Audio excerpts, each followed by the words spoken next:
when he was very young, building a temple for Guru Haji Vivekanandapuri in Tiruvannamalai. This building, this complex, was built by the Hindus himself, the guidance and with the guidance of his gurus. In the year 2001, on the 14th April, Buddhism established the very first Kailasa temple monastery complex in Tiruchengodu, South India. You can see here in the leftmost bottom hand corner, there is the annotation of this day in the Supreme Pontific's own historical event. In the year 2002, on November 4th, at the age of 24, the Supreme Pontificate established Adi Kailasa Sarvagnya Peetham in South India. By the age of 26, in the year 2002, the Supreme Pontificate starts conducting the mass living enlightenment initiations, taking people through powerful cleansing processes. These programs happened and were conducted by the Supreme Pontiff of Hinduism all across the globe in various parts of the world, in India, in America, in Canada, and various parts of Europe as well. In the year 2006, at the age of 27, the Supreme Pontiff of Hinduism, in the year 2005, at the age of 27, on April 18, the Supreme Pontiff of Hinduism welcomed by the mayor of St. Louis in United States.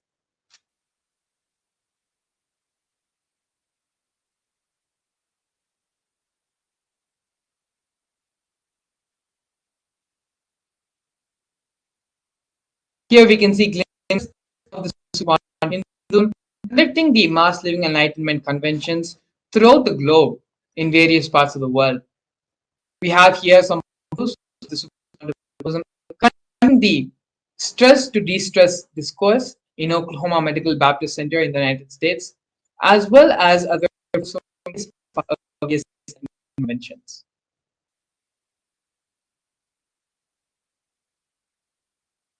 On the 15th and the 8th of September 2015, the Nasik Kumbh Mela, the Supreme Pontiff of Hinduism initiated thousands of people into mass living enlightenment. The Supreme Pontiff of Hinduism in the Ujjain Kumbh Mela initiated thousands and thousands more into the mass living enlightenment.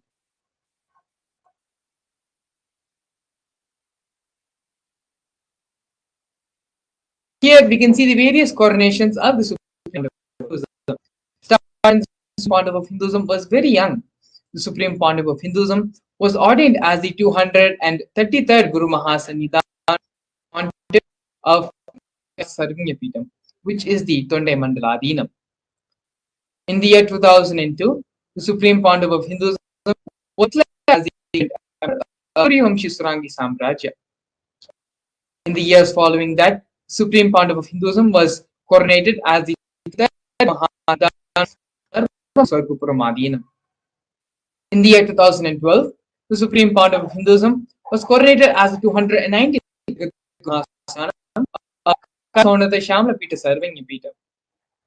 In the year 2013, during the Allahabad Kumbh Mela, Hinduism was coronated as the present Mahamandaleshwar, which is the supreme spiritual head of the Mahanirvani Akhada, which is the In the year 2014, the Supreme Pontiff of Hinduism was coronated as the Arya Mahaleshwar, the spiritual leaders of the Atal Akhada, which is the ancient apex body of Hinduism. In 2015, the Supreme Pontiff of Hinduism was coronated as the Supreme Pontiff of Hinduism, elected by a congregation of over 1,000 Hindus.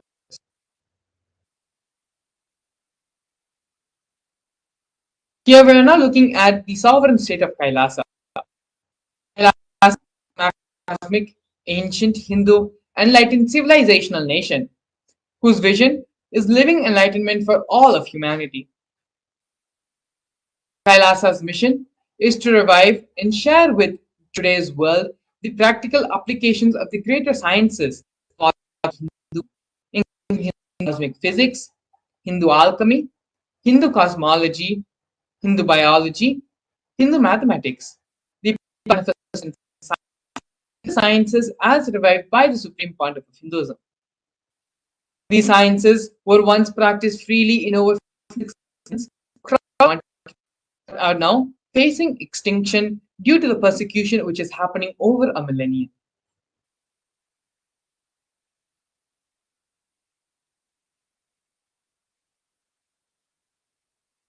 Here we have the 108 Sri Kailasas Uniting Initiatives, which are initiatives supporting a variety of humanitarian services by Sri Kailasa Uniting Nations, which collectively create a life, peaceful, sustainable, equitable, resilient, and thriving world. One of the first projects of the No Hungry Home project offered by Sri Kailasa Uniting Nations for nutritious food and a hunger-free world. Over the last 20 years, more than 1 billion meals have been served by Sri Kailasa. Every month for the past 27 years, the community has more than 3 million annadans. Annadan is the free organic meal service happening as per the tradition. The annadans were carried out in religious gatherings to everyone without discrimination. On normal days, almost up to 100,000 meals are served on festival days. And as you can see here in various photos, the Supreme Pontiff of Hinduism himself is saying and performing the Annadan service to many of the devotees and disciples and followers who have gathered.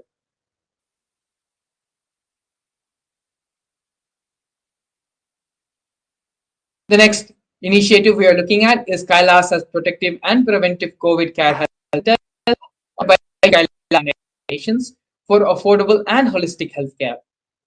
During the pandemic, a global event which happened, which affected everyone across the globe, the Supreme Pontiff of Hinduism is the only one who offered a safe haven in this time of global crisis. The Supreme Pontiff of Hinduism converted his monastery campuses into a multi-layer quarantine city, regardless of any differences in age, gender, caste, creed, ethnicity, color, social, food, shelter, internet, and free medical care. All of these basic facilities were provided free or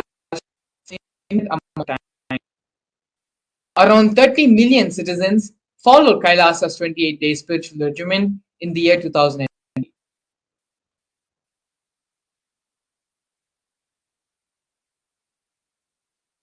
Here we have Sri Kailasa Uniting Nations offering development in the projects of Nithyananda Hindu University and the Nithyananda Gurukul. The Nithyananda Hindu University is the of Hinduism and is the world's largest Hindu university. Nithyananda Hindu University has over 20 million enrollments, 7,000 courses, and extended campuses in 150 countries. The Nithyananda Gurukul, which was inaugurated in December 2006, is the revival of an ancient Shaivite Guru-disciple education system by the Supreme Pontiff of Hinduism. System based on enlightenment.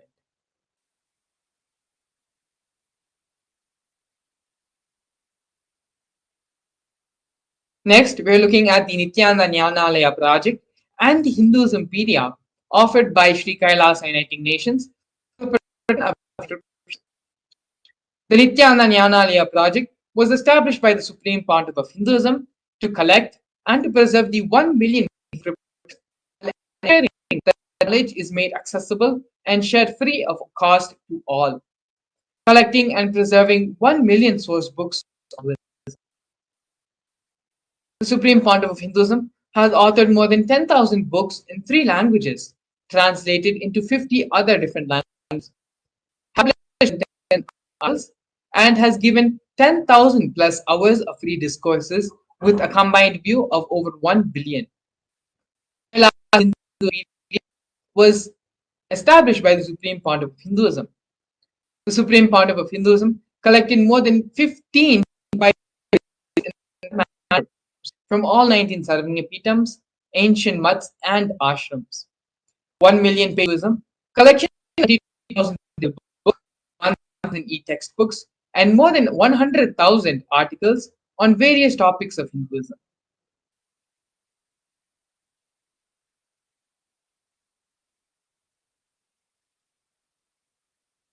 Here we have Sri Kailasa Uniting Nations for Global Peace and on the for World Peace.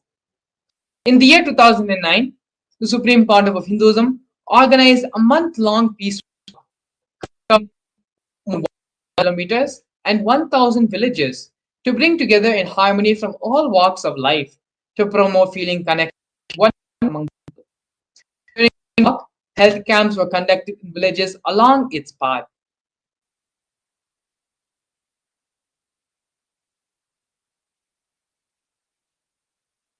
The next offering we are having from Sri Kailasa Uniting Nations is the Women Empowerment Programs for Employment and Equality. Kailasa's Yogini Sarvanya established the yoga and meditation universities to improve life, emphasis on Vedas and Agamas, empowering the indigenous rural women, fighting strong gender stereotypes, gender-based violence, and lack of inclusive and quality learning environments. Some of these initiatives include Kailasa's Academy, which is a financing service, Kailasa's Women Foundation and Women Empowerment Self-Help Centers, launched in 108 places of the world since its initiation in 2009. Kailasa's Ankita program, providing foundational literacy about the working of basic community service and infrastructure environments. Kailasa's program is providing vocational training programs to rural and indigenous women to provide equal opportunities and access to independent self-sufficient movements.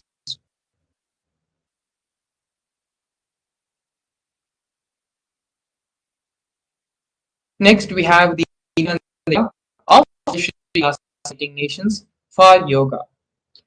The Nithyananda Kriyas are 108 scientifically validated Kriyas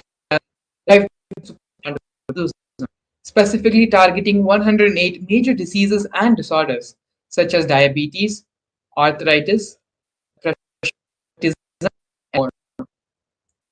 The Supreme Pontiff of Hinduism is also revived the ancient pole yoga, the Shivastamba yoga, and yoga, in which yogic asanas, postures, and weight balancing techniques or physiology are aligned to cause phenomena that manifest superconscious powers.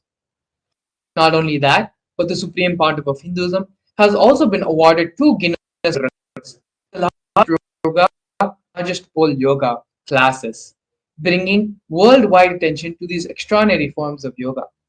These Guinness records were happened on the 8th of September and 3rd of October, respectively.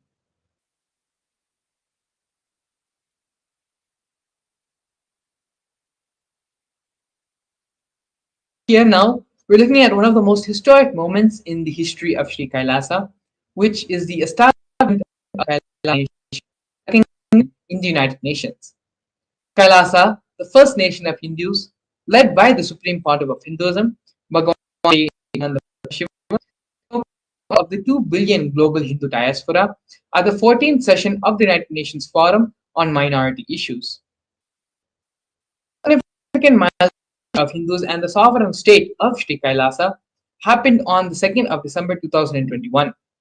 His Excellency Nritta, extraordinary and plenipotentiary of Hindus at the 14th session of the United Nations Forum on Minority Issues. The theme of the forum is and rights of minorities. This was the first time the plight of persecuted Hindu minorities was represented in a nation. The systematic generational attacks on Hindu indigenous traditions were highlighted in this meeting.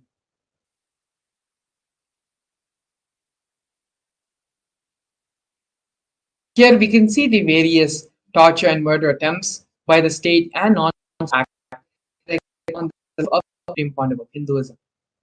Over 70 assassination attempts and physical attacks on the Supreme Pontiff has happened in India and abroad.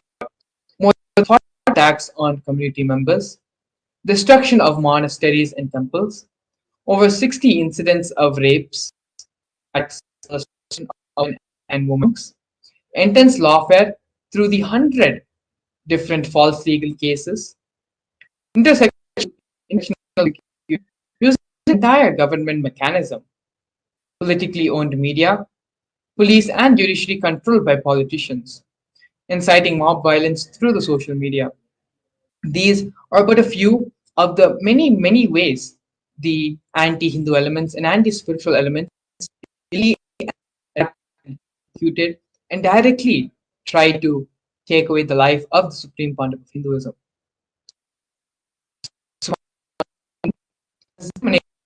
With persistence and resolution in creating and reviving the Hindu tradition, the illegal attacks and false persecution happening on the Supreme Pontiff of Hinduism, established the nation for Hindus, the only nation for Hindus, to revive, protect, and maintain this tradition, as well as to give the superconscious breakthrough to the whole world. In the next segment, we're going to be learning about one of the most important aspects which the Supreme Pontiff of Hinduism is the reviving and giving the superconscious breakthrough to the whole world, and that is the science of power manifestation. In the segment, we're going to be learning about the science of power manifestation, the scriptural reference for the powers of the manifestation, how does the power manifestation work, as well as a live demonstration of the powers of and manifestation. So please stay tuned. We'll have, after the break, we're going to be seeing a live demonstration of this science of power manifestation. A more intelligently connected world leads to a brighter future. An enlightened humanity leads to a better world.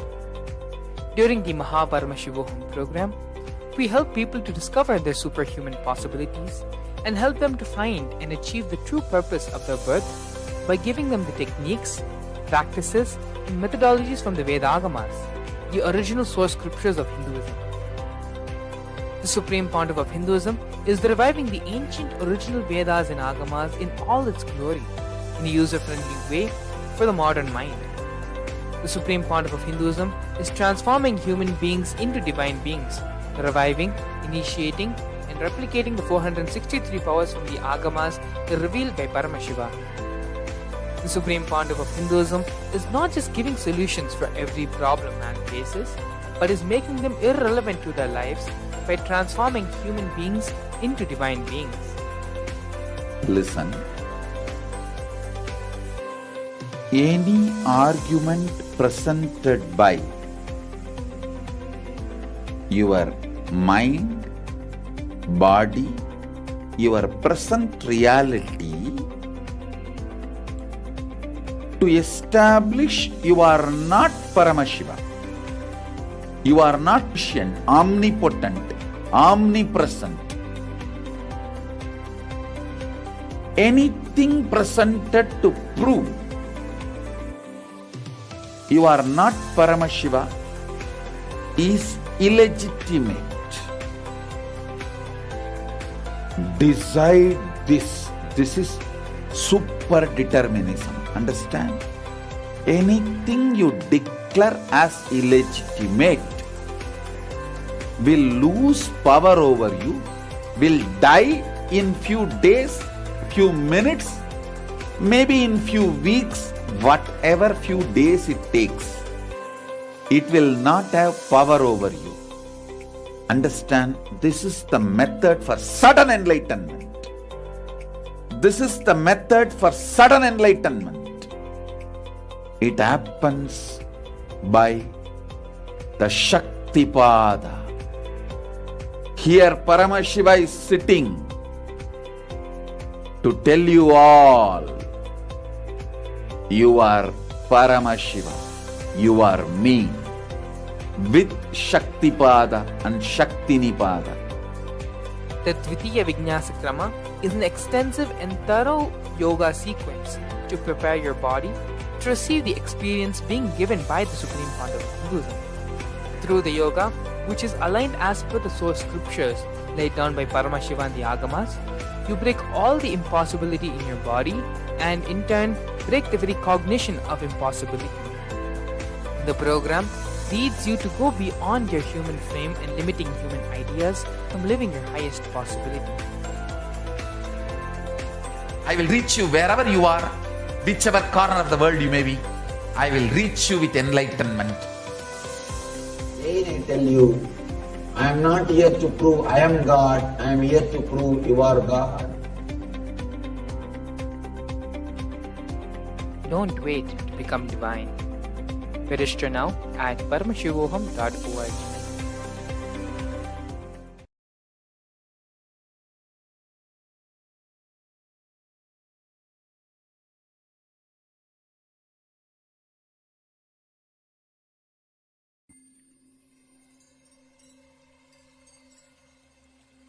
I welcome you all with my love and respect. Let you all open all your three eyes. Om Nithyananda Paramashivam.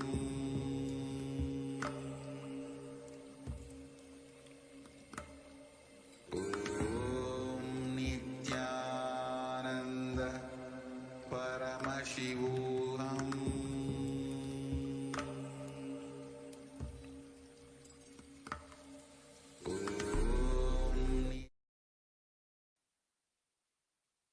Nithyanandam, we welcome all the viewers watching us live on our social media platforms, YouTube Live, Facebook Live, to this powerful session on the science of manifesting Shaktis.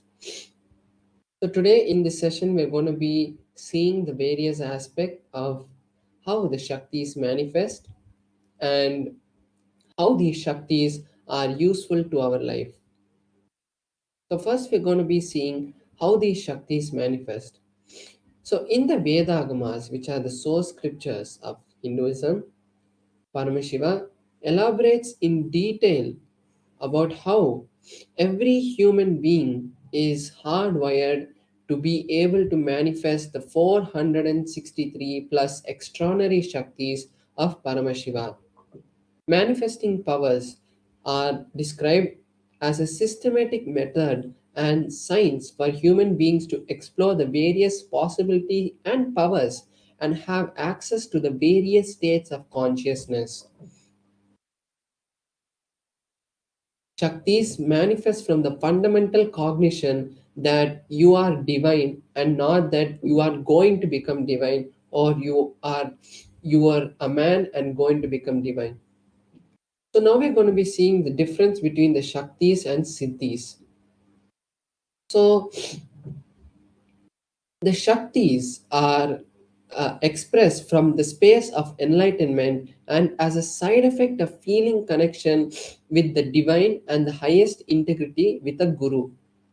Shaktis are the source of enlightenment, whereas Siddhis are powers that manifest from the tapas or penance for enlightenment. So, when you're on the spiritual path for enlightenment, the powers that manifest is the siddhis, and also the Shaktis are of Paramashiva manifest through ordinary human beings in an extraordinary way after initiation from the avatar. That's the most important point, which is the difference between the Shaktis and Siddhis.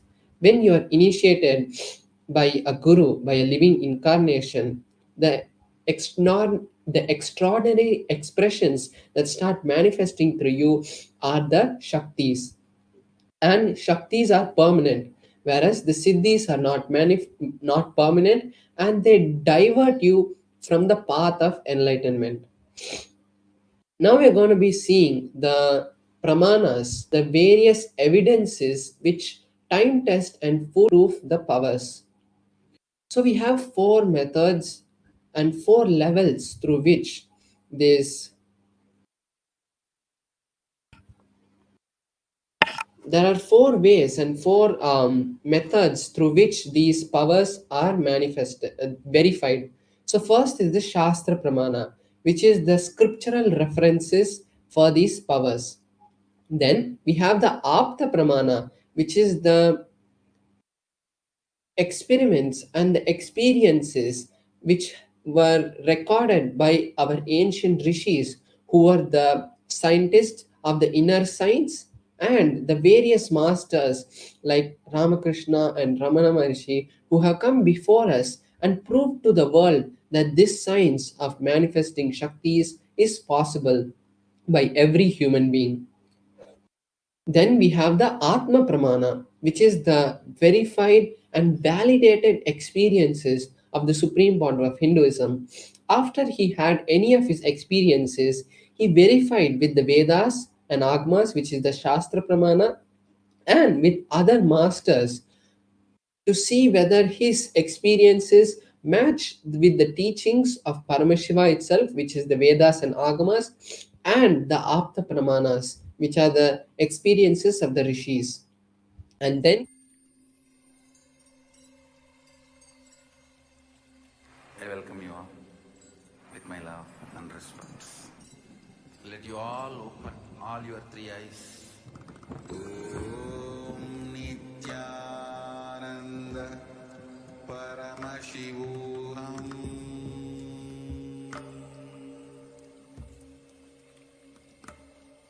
Om Nithyananda Paramashivam.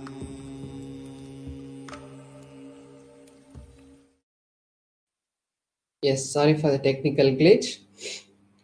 Then we have the Pratyaksha Pramana, which are the scientific evidences for the manifesting of these Shaktis. So now we are going to be in few minutes we are going to be seeing the detailed details of each of these pramanas. So before that, we are going to be seeing the source, from where do these powers manifest, and the answer is Paramashiva. Paramashiva is the primordial divinity in Hinduism, the ultimate reality and cause, which is self-effulgent, Swayam Prakasha, all pervading, unclutching, beyond time, space, form, and causality. The fundamental base of Avyakta, the ultimate, and the Vyakta, the manifest existence. And he performs the Panchakritya, or the five cosmic acts. So, from that, this whole universe and this whole cosmos that we know is created. The ultimate truth about Shaktis are when the powerful cognitions, the jnana, is mapped into our consciousness, the prajna, it manifests as powers and possibilities, which is called prajnana. Now we are going to be seeing the detailed pramanas for these powers.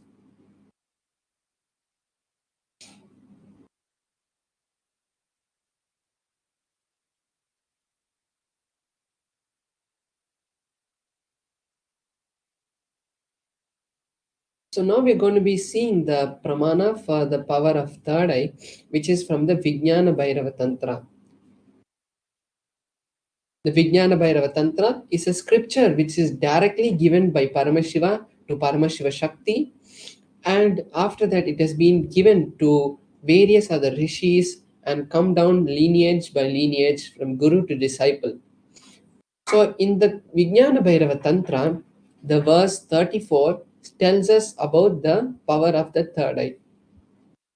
The verse goes, Kapalantarmanonyasa Tishtanmilita Lochanaha Kramena Manaso Dadyat Lakshayet Lakshamuttamam. The translation is, by fixing the mind on the inner space within the crown center and sitting stably without any movement, having the eyes in succession to the third eye, and stability in the mind and inner space. Through the power of the third eye, one directly sees the ultimate goal by having the vision beyond the sight, and that reveals any object or place, attaining the space of oneness with the source Paramashiva. So we can see here how Paramashiva has given us a detailed instruction of how this power manifests. Now we are going to be seeing the Apta Pramana, which is the experiences of the various rishis, incarnations, and masters who have come in the past. So here we can see a beautiful verse from the Bhagavad Gita, which is from the Mahabharata. And in this verse, Arjuna asked Krishna that Arjuna wanted to see the cosmic form, the Vishwarupa Darshana of Bhagavan Sri Krishna. And at that time, Bhagavan Sri Krishna tells Arjuna, "You cannot see my cosmic form with these physical eyes of yours. Therefore, I grant you the divine vision of the third eye. Behold my cosmic opulence." So then, after this initiation, Arjuna is able to see the cosmic form of Bhagavan Shri Krishna, and then he narrates the whole happening, the whole beautiful darshan that he has in the 11th chapter of the Bhagavad Gita. Inside and outside broke. The first experience is that I was able to see everything around me, above me, the whole.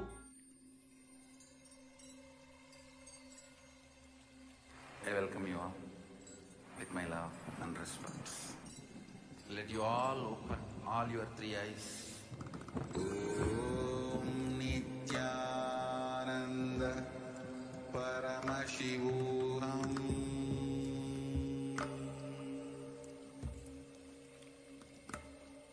Om Nithyananda Paramashivam. Both I exist equally. Yes, so we're seeing the Atma Pramana, the setting, experience of the sun, Supreme Pontiff of rising, Hinduism. moon, So in the Supreme Pontiff of Hinduism's own words, he says, the whole quotes, Arunachala the hill, first experience all the that I was plants, able to see everything around me, above me, shrubs, the whole 360 degrees, 10 directions below me, everything I realized not only I was able to see, I was able to feel and experience all that is me. So we can see here how in the Atma Pramana, exactly what the Shastra Pramana said is being mapped as the Atma Pramana. Now we are seeing here the scientific study which was done on the third eye, directly on the Supreme Pontiff of Hinduism itself.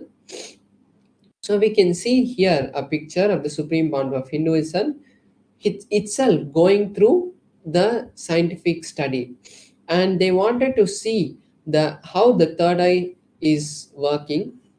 So they had done the positron emission tomography, which is the PET scan on the third eye, on the brain, and they had found that almost 90% of the brain activity had suddenly concentrated in the frontal lobe region, which we call the third eye. So this is the amazing scientific research they were able to find, scientific understanding they were able to find from this, for the power of third eye. Now we are going to be seeing a power which manifests from the space of the third eye, which is the power of consciousness over matter. So first we'll be seeing the Shastra Pramana.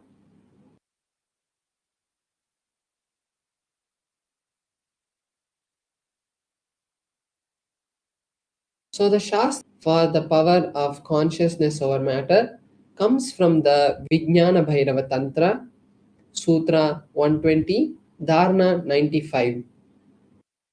Vachid vastuni vinyasya Shanai drishtim nivartayet tadnyanam chitta sahitam devi shunyalayo bhavet. Bhagavan Paramashiva says, having fixed one's eyes on a particular object, Vastu, one should slowly withdraw the sight from the object as well as slowly eliminate the knowledge of that object along with the thoughts and impressions. Then, O Devi, one abides in Shunya, the state where there is nothing other than this exists, which is the state of all inclusiveness or infinity. So here, for the power of consciousness over matter, Bhagavan Paramashiva is giving us the detailed instructions of how first we fix our gaze on the particular object and then we bring oneness with that object. And because we remove all the thoughts, impressions, every idea that we have about that object, so we start to feel that oneness. And then when that happens, we are able to object and we are able to move it. So this is the power of consciousness over matter. So now we are going to be having a live demonstration of this power where I will be manifesting this power for all of you. So here I have my Atmalinga and I'm going to be placing my Atmalinga on my hand, and with the power of the Mahavakya I'm going to be making the Atmalinga to stand. So this is not the power is not just making an Atmalinga stand or anything. The power is really when you start connecting with Paramashiva, you are able to have the divine darshan of various manifestations of Paramashiva happening in our life. Because when we speak to a deity or something like that, we are not able to actually have the direct connection. But when Paramashiva manifests through this, we are able to really connect with the deity. And when we manifest, we come to the space of ultimate Advaita, highest Advaita. So when that happens also, we can manifest any reality that we want. Anything that we want to manifest in our life can be manifested from that space.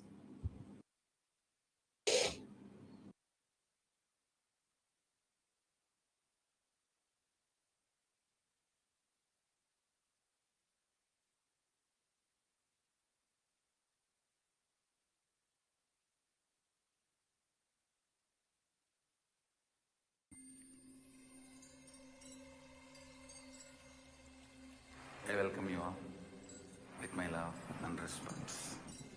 Let you all open all your three eyes.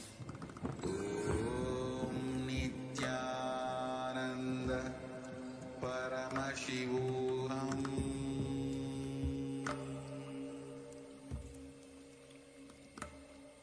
Om Nithyananda Paramashivam.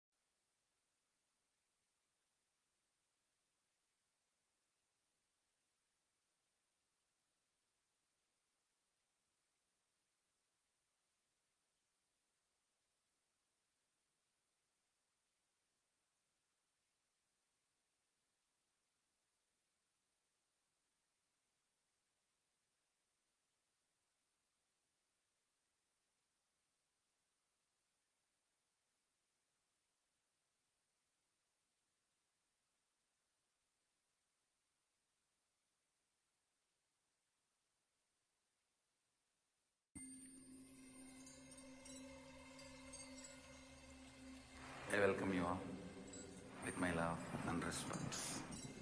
Let you all open all your three eyes.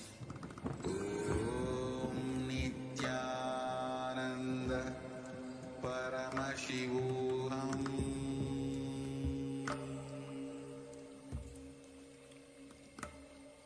Om Nithyananda.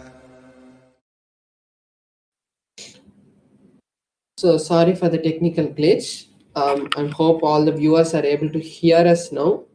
So I was just saying, so here is my Atmalinga, and there is no strings tied to it or anything. And my hand also is there. There's no strings or no kind of glue or anything which is there. And the Atmalinga is made of a crystalline material. So no kind of magnet can be used to pull it. And I have this tissue paper just to make sure that to verify and show the viewers that when the Atmalinga is moving, there is no kind of movement which is happening. So you can see that even when I move the tissue paper, there's no kind of strings which are tied to this. So when I place my hand like this and the Atmalinga is moving, I'll just be circling the Atmalinga to show that even when the Atmalinga is standing, there is no kind of movement which is being caused by any other external force except the force of consciousness. So I'm just holding it here. So the most important thing that all the viewers should do now is that we are going to be creating a space of oneness with Paramashiva. So this is the best time all of you can take to really create any reality that you want.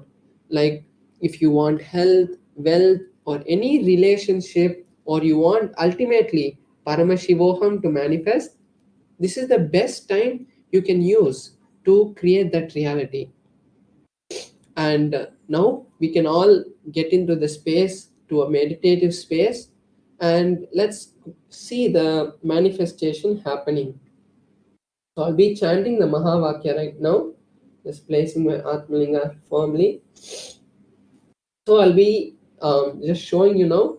I'm circling my Atmalinga, and you can see that there is no movement which is being caused by by this or by anything else. It's just the hand and the Atmalinga is stable.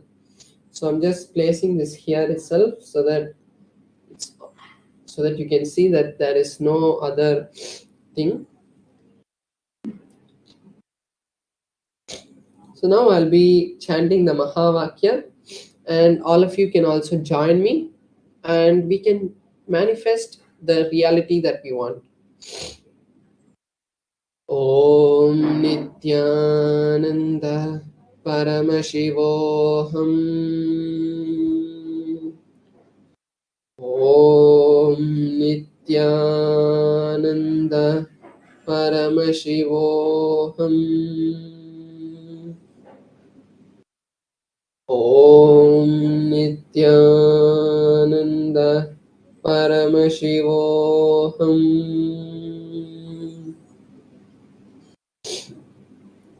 Om Nithyananda Paramashivam.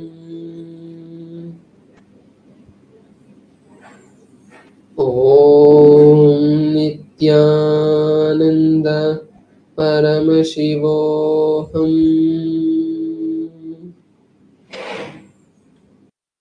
Om Nithyananda Paramashivoham.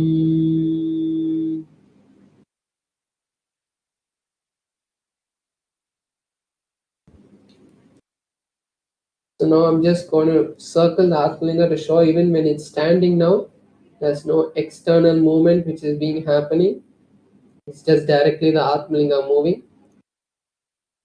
Om Nithyananda Paramashivoham.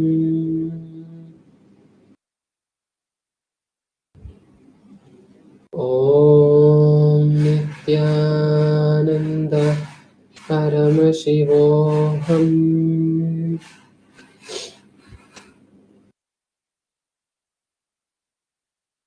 Yes, so we had the beautiful power manifest. So this is the best opportunity all of you can also take to manifest any powers. Every day we are going to be having this session for the YouTube and Facebook viewers and satsangis who are watching us every day, and having the beautiful darshan of the various Bhava Samadhi darshans happening every day. So now we are going to be moving into the next segment where we are going to be learning deeper truths about today's Bhava Samadhi Darshan. And today we're going to be having a very beautiful and intense, powerful Bhava Samadhi Darshan where directly the form of Sandhya Murthy and Nataraja is going to be manifesting through the supreme point of Hinduism. So now we'll be back with you after a short break, and meanwhile, you can take the time to create an intention for Mahaparamashivoham because we're going to be having exclusive sessions. We are having the Alive Bhava Samadhi Darshan so that all of us can get ready and prepare our space to really imbibe that extraordinary powerful darshans that the supreme point of Hinduism gives us, because it's not just sitting in front of the camera. You are really being watched by the supreme point of Hinduism. He can see you, and as he is the Nijavatara of Paramashiva, he is living in all our hearts also as the Antaryami. So let us all take this beautiful time to the register ourselves for Mahaparamashivoham, and we'll be back with you after a short break. Thank you, Nithyananda.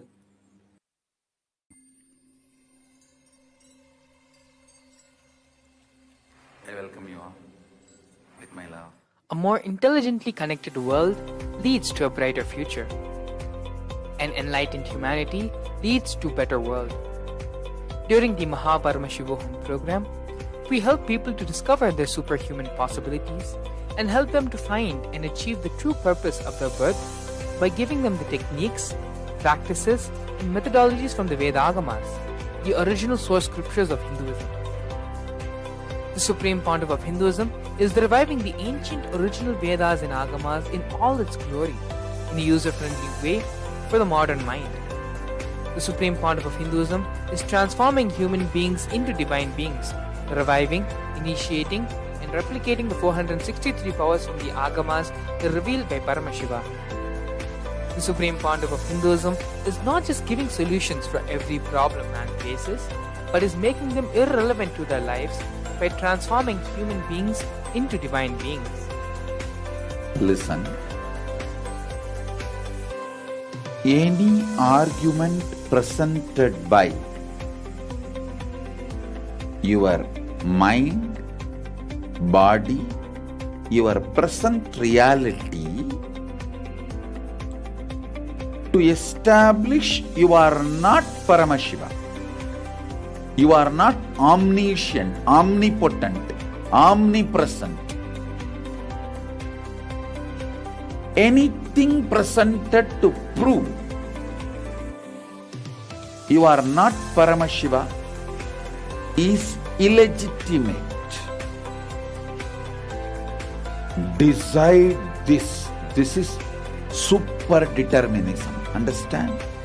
Anything you declare as illegitimate will lose power over you, will die in few days, few minutes, maybe in few weeks, whatever few days it takes.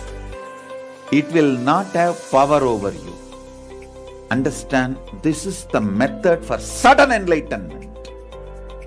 This is the method for sudden enlightenment.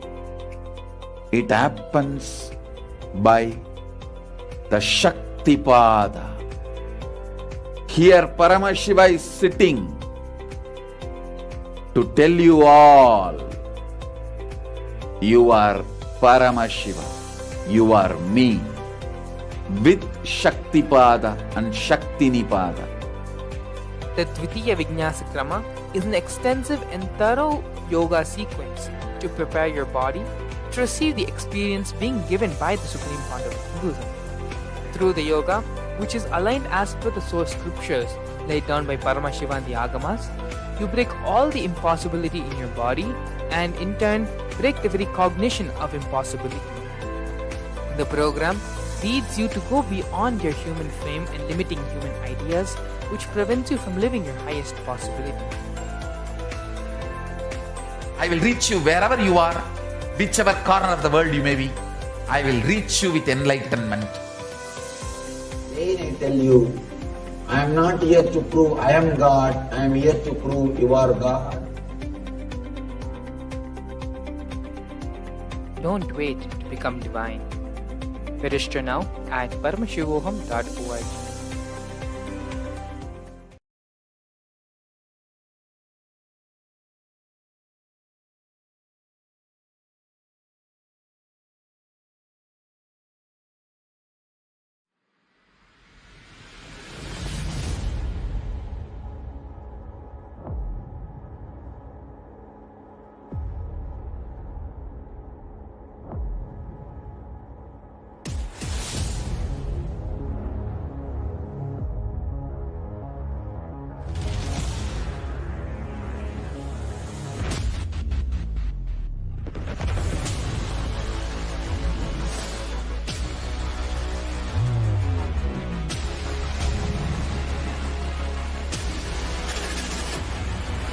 You will become Paramashivam. Hello everyone.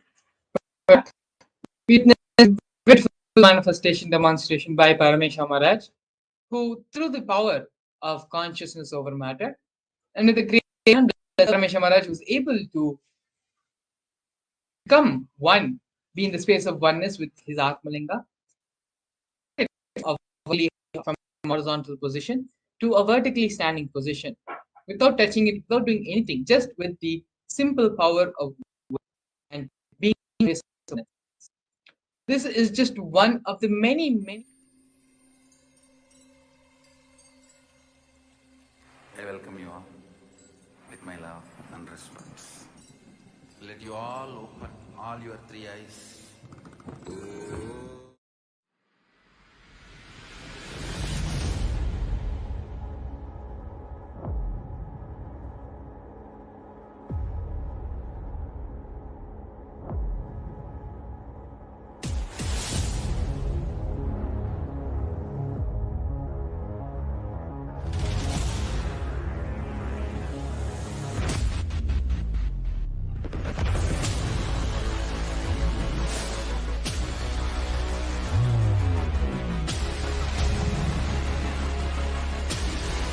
Yes, welcome you all back.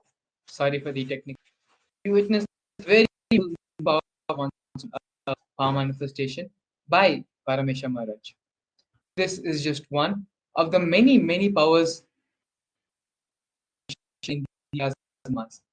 A total of 463 powers are listed by Paramashiva in the Agamas, which are capable of to manifest just the same super divine beings. So, in the next couple of hours leading to Bhava, we will learn about the Murthy, about the Leela of the Sandhya Nritta Murthy, which is the Bhava Darshan.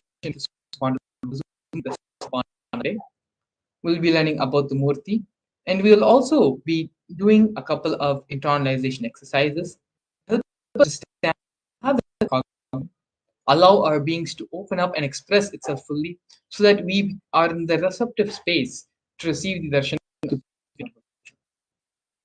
Topic of the video which we are going to be watching now is everything is auspicious. Everything which is happening to us is not auspicious. We perceive it to be bad, but everything is auspicious. The Supreme Pontiff of Hinduism will be continuing to expand on this understanding of cognition in a series of satsangs and videos which we're going to be watching now. Before we enter into the satsang,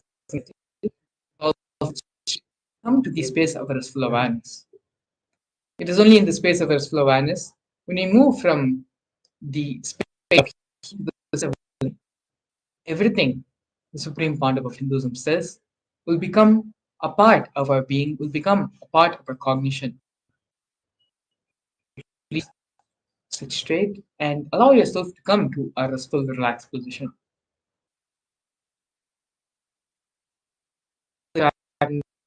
Just anything which is possible of distracting you, keep everything aside and just be and sit with yourself. Now, enter into the satsang.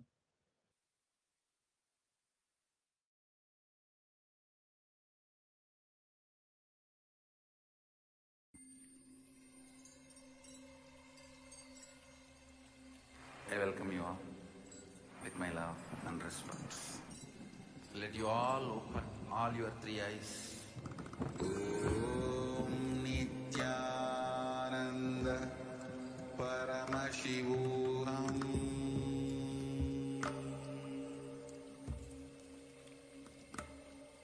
Om Nithyananda Paramashivam.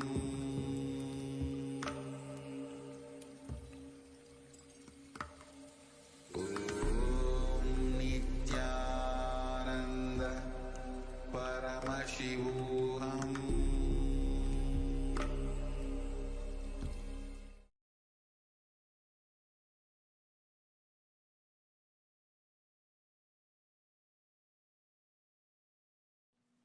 Next,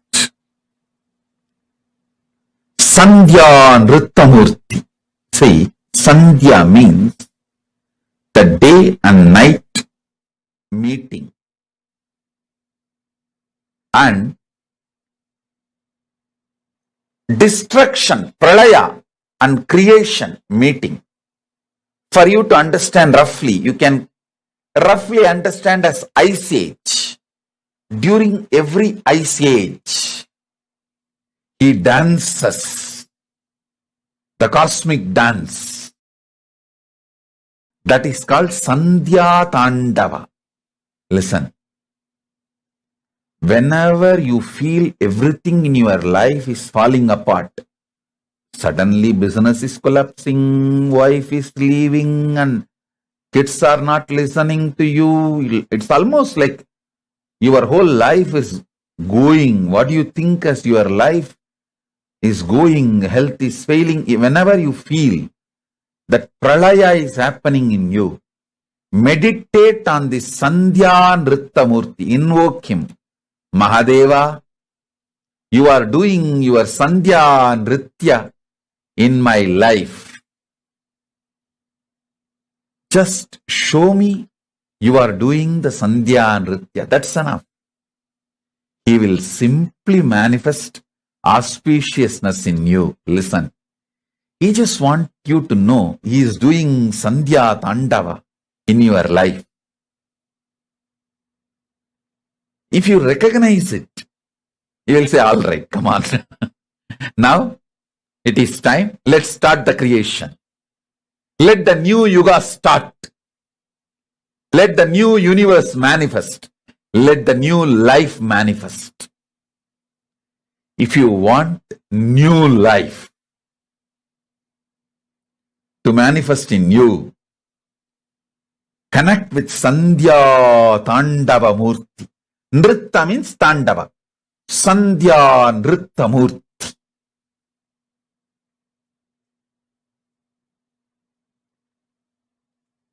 Tandava goes through certain discipline. Nritta is beyond all discipline.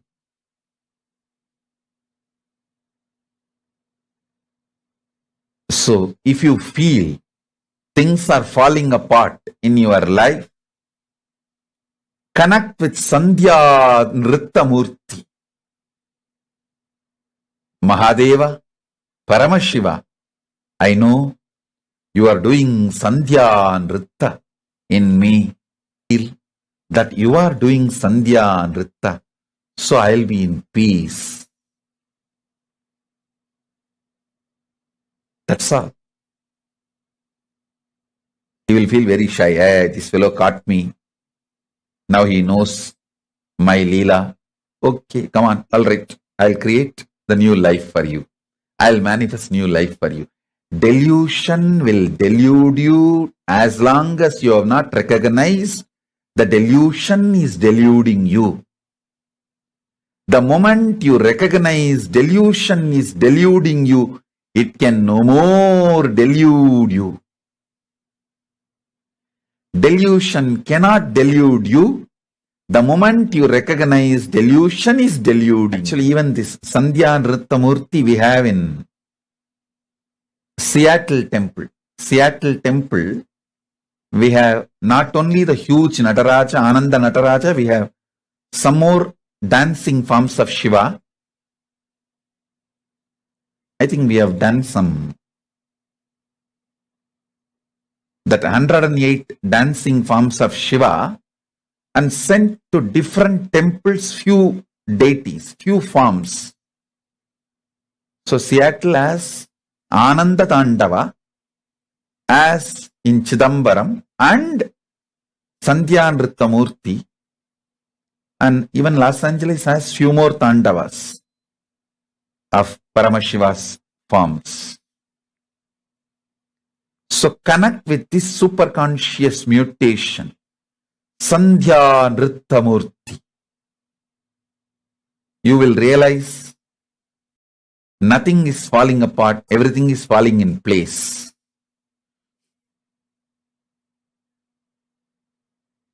If you know Paramashiva, you will know everything falls in place. If you don't know Paramashiva, you may be deluded thinking everything is falling apart.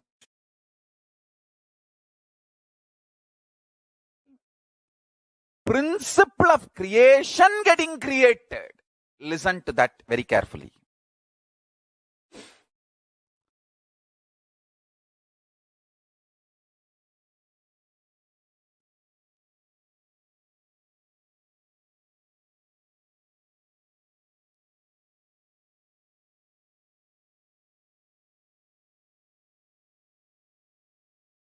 Listen intensely.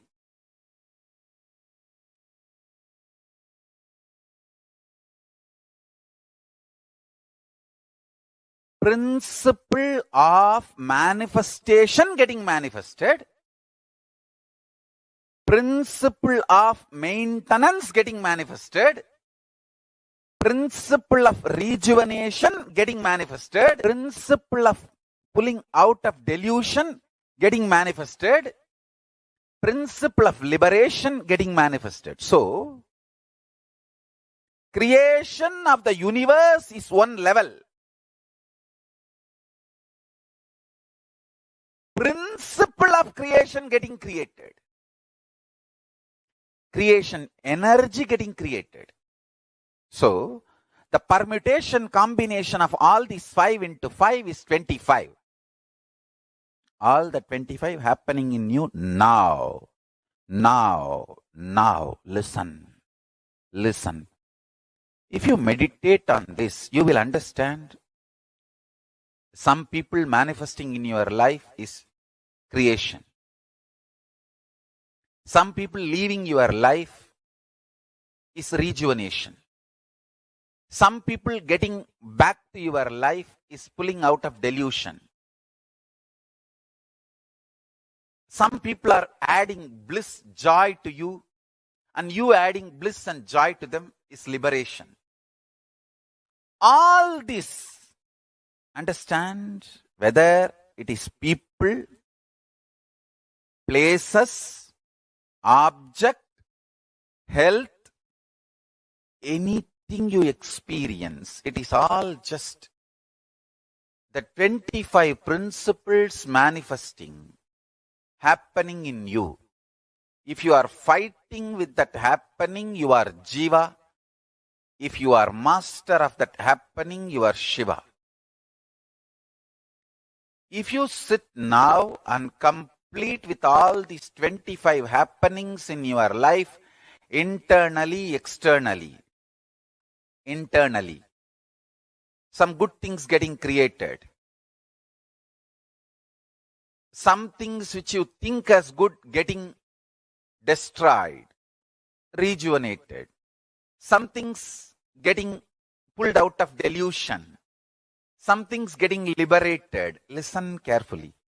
Everything happening in you is auspicious. If you understand that, you are Shiva. Inside you, outside you, everything happening is auspicious. I tell you, once you are initiated,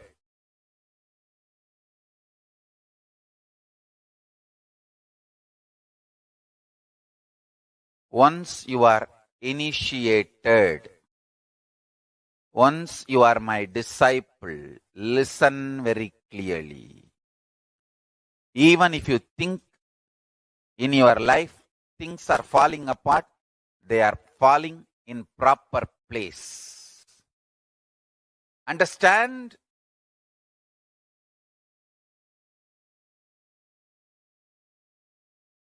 Nothing is falling apart. They are all falling in place.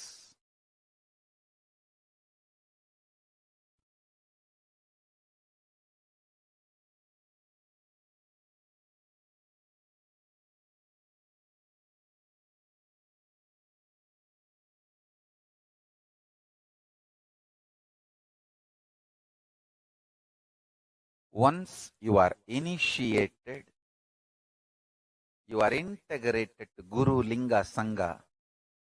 I tell you,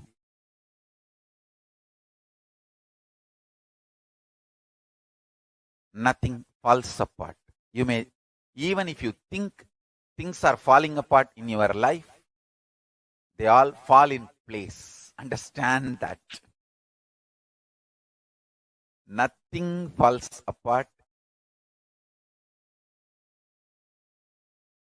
Everything happening is auspicious. Everything is falling in place for the higher purpose. I tell you. Once you sit with that clarity, you are Shiva. If you are able to come to that clarity, if you are master of your life, you are Ishvara. I tell you, whoever is constantly in firefighting mode internally lives as Jiva. Whoever lives in ferocious mode internally lives as Shiva. So be very clear. If you are suddenly having lottery, wealth is getting manifested. If you are losing some money, the destruction of wealth is happening. But that does not mean you are a loser or something is wrong with you. You are Paramashiva. Things are not falling apart. Things are falling in place. Sometimes some wealth loss awakens strong, active, workaholic energy in you, which is, you might have lost few $1,000s, but the energy gets triggered in you, maybe worth of millions of dollars. I have seen this happening. So nothing is wrong, inauspicious. Anybody who soaks into this powerful cognition, whatever is happening is auspicious. First of all, that powerful cognition fellow, you will not have violence inside. And you will not be doing anything wrong. You will be living as Paramashiva. When somebody tries to attack you, they only create karma. It's not that you have some karma, because of that they are coming near. No, they create karma for themselves. You live in a pure Paramashiva space. You are integrated to your Guru. The powerful cognitions they manifest. It may be very simple word, but it will just open your Kundalini and make it into reality. Now, I am telling you about the most powerful sacred secret of death. 5 into 5 means creation, sustenance, rejuvenation, pulling out of delusion, liberation. This 5 into 5, this 25 is happening now in you. Take this as powerful cognition. And everything happening inside you, outside you is auspiciousness. This powerful cognition will make you intelligent, strategic, brilliant, powerful. It will not make you lazy, tired, bored, powerless. No, understand that. It will bring so much healing and energy, especially when you are my disciple. When you are initiated by me, integrated to me, understand? It just manifests in you. Like if you are initiated and you have not abused me and you are not interested in abusing me, if you are clear about that, that's all. You are integrated to me. You are my disciple. Understand? If you are my initiated disciple and integrated to me, listen very carefully. This word may look very simple, but meditate on it. It will just open Paramashiva in you. Everything is auspicious. Whatever you think, good, bad, right, wrong, everything is just these 25 activities happening. Some thoughts getting manifested, some thoughts getting sustained, some thoughts getting distracted, something's coming in your life as manifesting, something's getting maintained, something's getting distracted, something's getting pulled out of delusion, something's getting liberated. Understand this. This 25 will go on in you forever. You can be in firefighting mode as a jiva, means deluded individual. Or you can be in ferocious mood as Paramashiva, individual.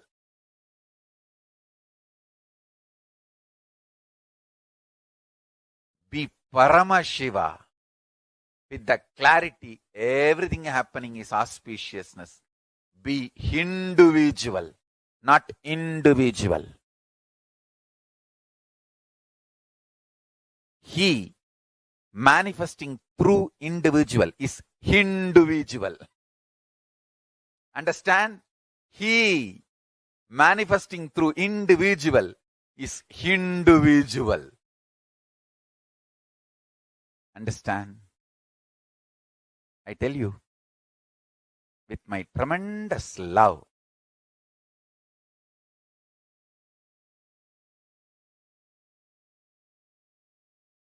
just meditate, internalize this powerful cognition. Everything happening is auspicious and Paramashiva is within me doing all these 25.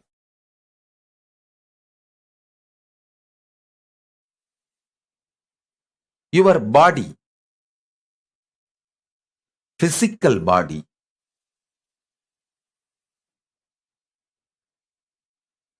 carries the consciousness. I use new word called Divya Sarira. Consciousness wearing this body is Divya Sarira. That consciousness getting more and more empowered. When the consciousness gets empowered, you don't feel suffocated by physical body and its limitations. Listen.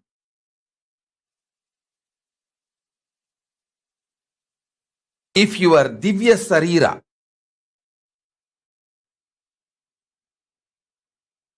the consciousness which is holding your body,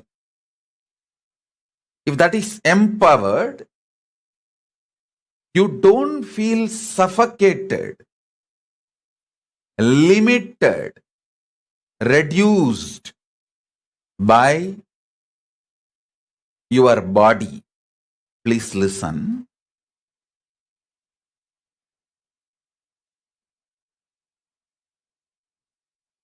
Body limiting your possibility makes you feel suffocated.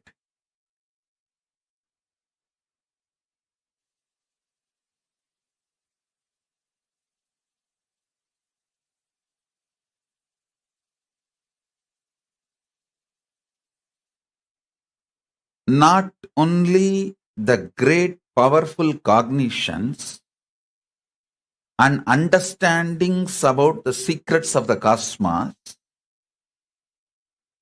all spiritual practices are focused with the purpose of empowering your Divya Sarira. Listen.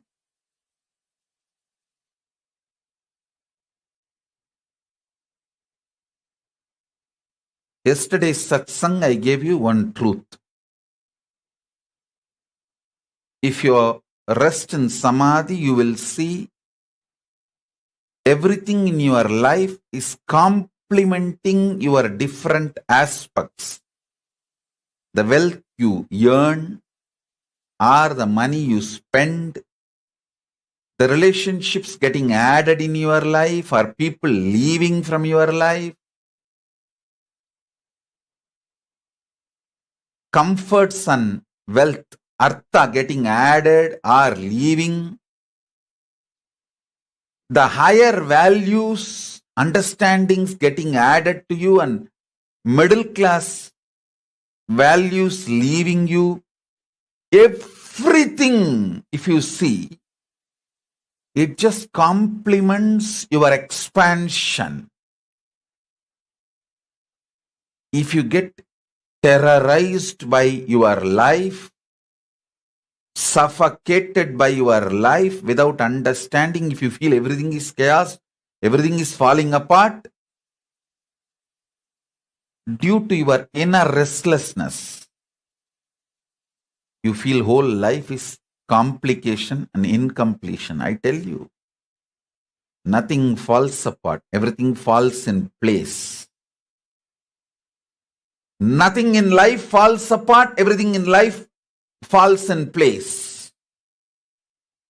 All of you should know, I don't teach the shit called positive thinking. No. First of all, I don't believe in that shit, and I don't teach that. I teach you reality. I teach you the truth. You are intensely brainwashed by suffocating ideas about life by media and the so-called human society.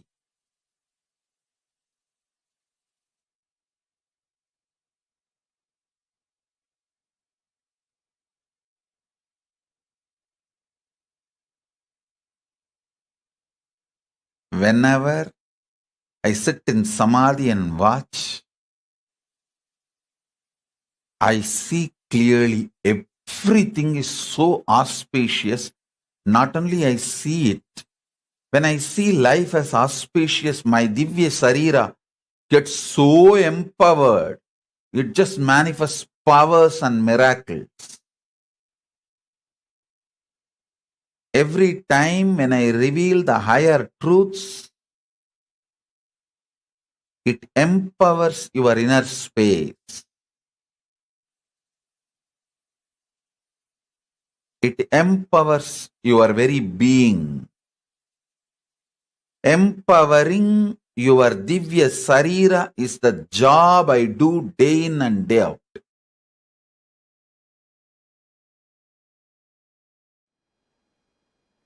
Whenever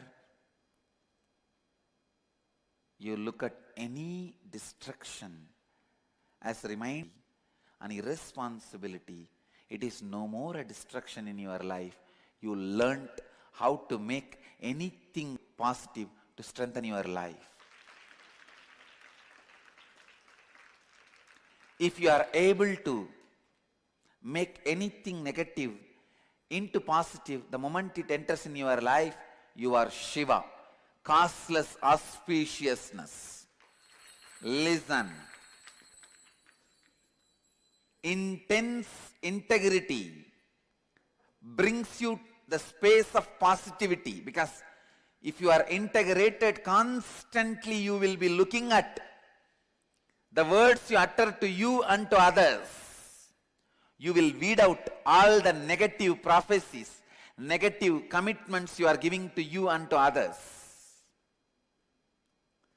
This will leave you with the prasada of positively positive space, real positive space, and authenticity gives you the prasada of space of possibility. Just a space of possibility. When Rudra comes,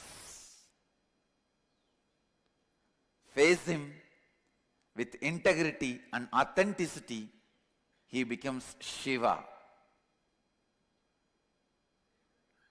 Rudra becomes Shiva, causeless auspiciousness. He becomes the space of rejuvenation, not just destruction.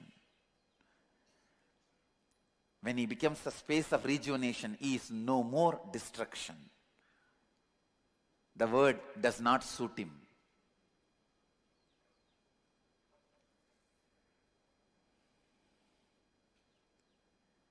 The space of positivity, space of possibility,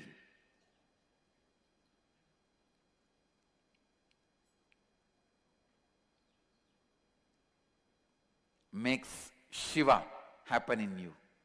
Shiva happen in you. Shiva happen in you. Whenever you see any destruction happening in your life, with the view that it is happening only to expand you, you are in the state of Shiva, Rudra. Rudra becomes Shiva.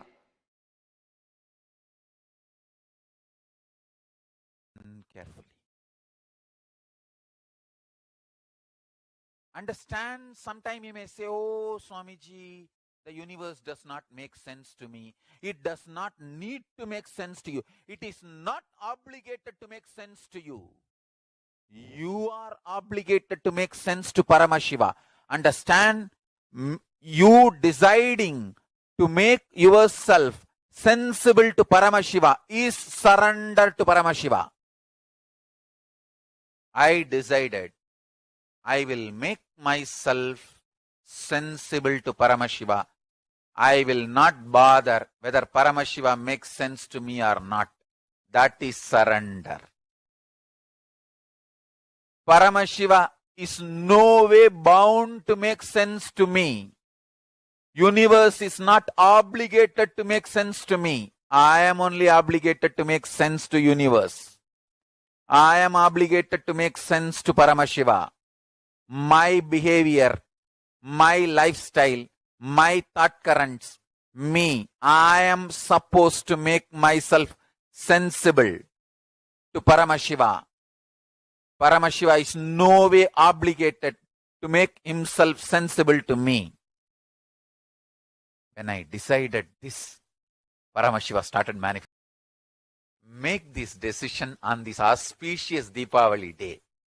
Understand, this is I am revealing the most internal, deepest sacred secret. Decide. Life, Paramashiva, universe, Jiva, Ishvara, Jagat. The Jiva means the individual existence, soul, Atma of me. Ishvara means the cosmic soul. Jagat is cosmos. These three put together is Paramashiva. All this is not at all obligated to make sense to me. I am only obligated to make sense to Paramashiva. That is surrender. When I decided that, suddenly I saw everything started making sense to me and he started manifesting through me. I became insider. Understand? As long as you think world, universe should make sense to you, you will be an outsider. When you decide universe is no way, Paramashiva is no way obligated to make sense to you, you are only obligated to make sense to Paramashiva. You become insider. Paramashiva starts revealing all the truths to you, and he makes so much sense to you. Understand? When Paramashiva starts making sense to you, you feel just with life. Wow, life is dharmic. Nothing is negative in the universe. Everything is auspicious. Shiva. Shiva means in Sanskrit costless auspiciousness. And you'll be surprised to know some more details. In Sanskrit, the word for destruction, literally if you translate, it is not destruction. It is, the word means samhara. That is the word we use. That word means rejuvenation, creating place for new things happening. Wrongly we translate the word samhara as a destruction. The exact that Sanskrit word means creating new space for new things to happen. Rejuvenation. Even destruction can be looked from different dimension. Even destruction can be looked from different dimension. Rejuvenating or creating new space for better things to happen. Even the disease which happens to your body just creates a new space so that you can start having new body. You can get ready to live a new life. You can just restart the whole thing. So actually, restarting the whole thing can heal many of your wounds. There are some wounds which can't be healed just by going to sleep and coming back. There are some wounds which can be healed by falling asleep and coming back. You will forget. There are some wounds which can't be healed by falling asleep and coming back. At that point only you decide, let me restart the whole thing. Let me just refresh. Then you allow the body to have some disease so that the rejuvenation process can start. You can drop this body and take a new body and start new life, the new way of thinking, new way of living, new way of expressing. Every moment when you from one moment to next moment, you are expanding, you are growing, you are learning. From this angle, even your death is auspicious because you are going to next step, you are going to further. Only if you are not clear about the next step, you will feel the fear of death. It is not even fear of death, it is fear of unknown. Fear of unknown. Present moment is the possibility of rejuvenation. If you are in the present moment, you will experience overflowing energy in the body. You will feel whatever is happening is auspicious. If you are caught with Brahma or Vishnu, you will not feel whatever is happening is auspicious. If you are caught in Shiva, if you are centered in the center, present moment, where future is disappearing into present and becoming past. If you are in the present moment, in this moment, you will become like Shiva, who is rejuvenator, who is constantly creating space for new things to happen. You will be fearless the moment you are fearless about the things happening. You will feel everything happening around you is costless auspiciousness.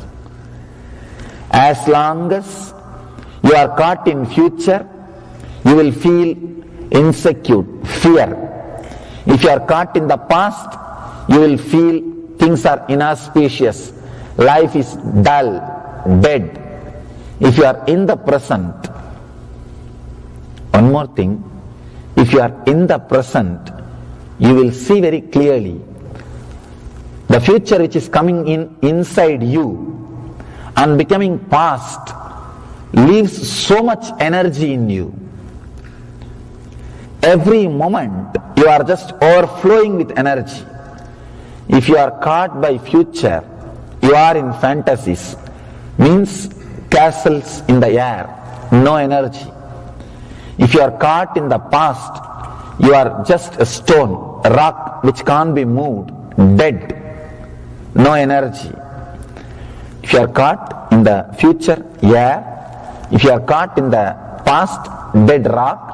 If you are caught in the present, if you are centered in the present, you will be a flowing river, water. You will be just a flowing river. You will be just a flowing energy. Whoever is in the present moment, just swallowing the future and making it as a past consciously, will be overflowing, bubbling with energy. The Mahadeva, Shiva, who represents the rejuvenation process, are creating space for new things to happen. He is causeless auspiciousness. If you are centered in the present moment, you will be beyond fear. Your Kundalini will be awakened. You will be radiating the causeless auspiciousness.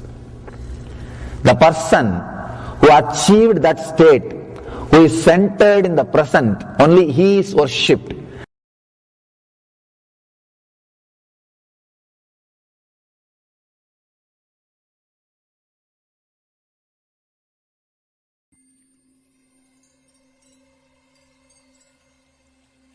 I welcome you all with my love and respect.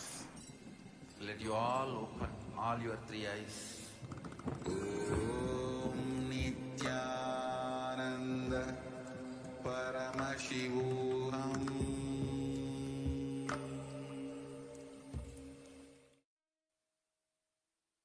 Yes.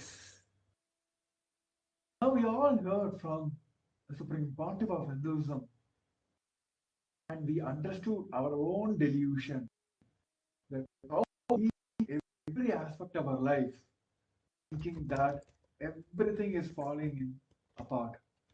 The actual truth is everything is falling in place and everything is happening for auspiciousness.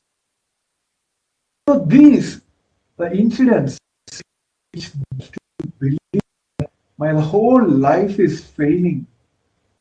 I'm getting into this pralaya.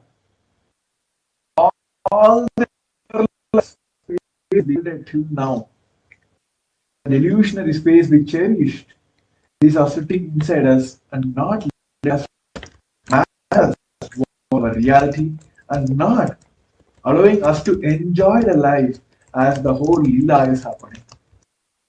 So now let us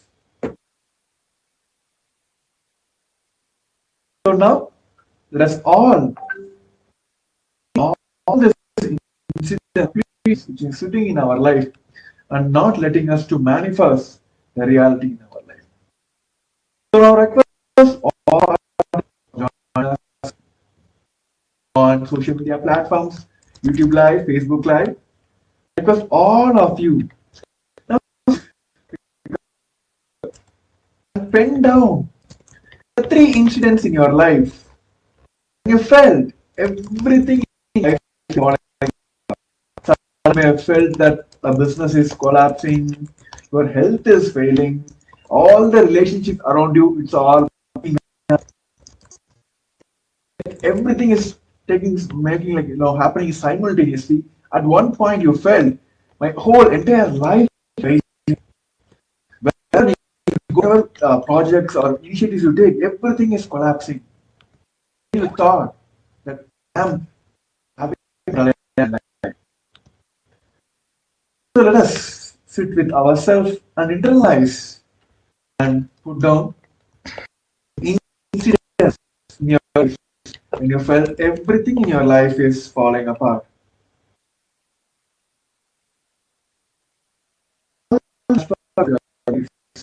Or falling apart. I request all the participants sit down, see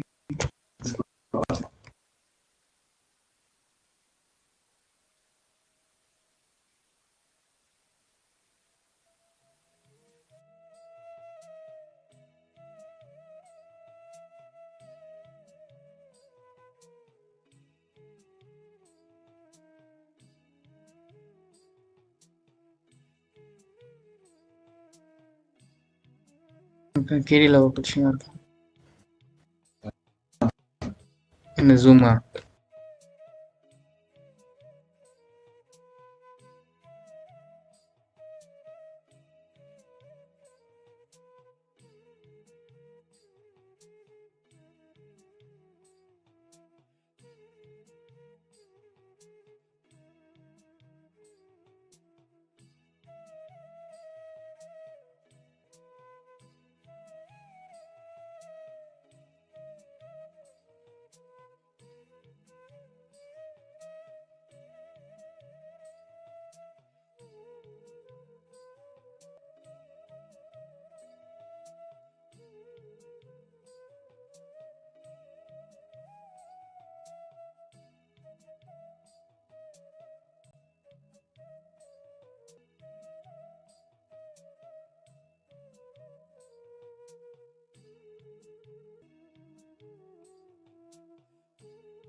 the actual truth now.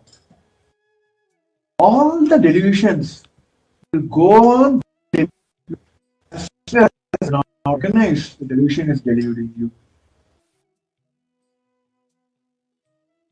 How much ever you recognize that your delusion is deluding you, all delusions will have power over you and it will go on deluding you. Which is needed from us is to recognize and come to the space and understand that are deluding us. The moment, now, the right moment when you recognize that your delusion is deluding, it will loses all the power over you and it no more can delude you. This is the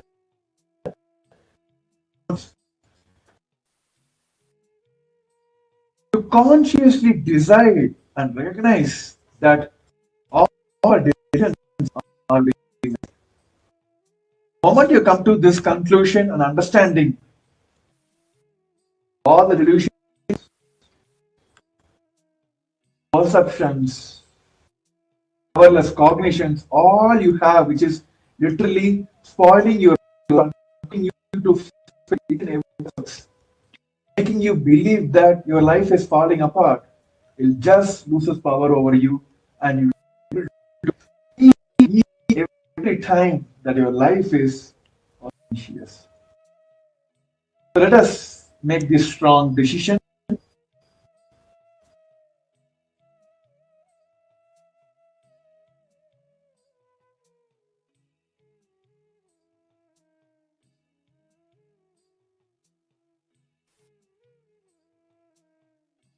bend down and ferociously identify all the delusions that is causing the pralaya inside you.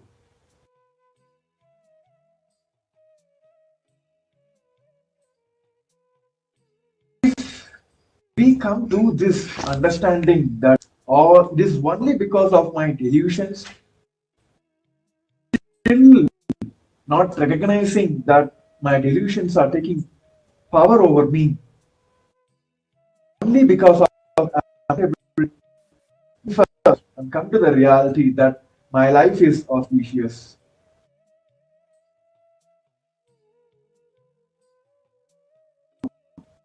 All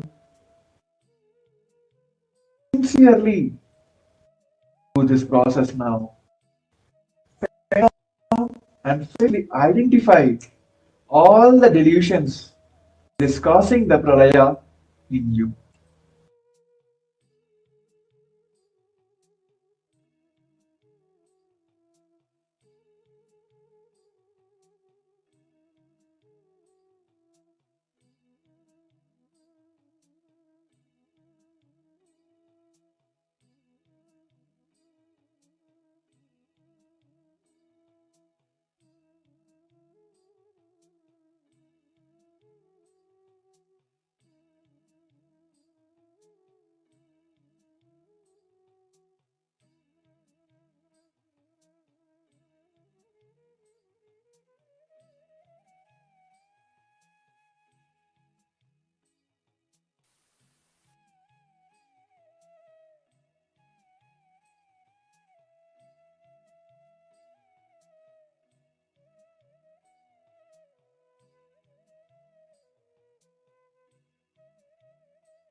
Yes.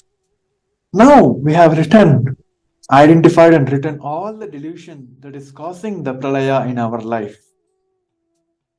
Now let us decide that whenever you feel that the pralaya is happening in your life, just meditate on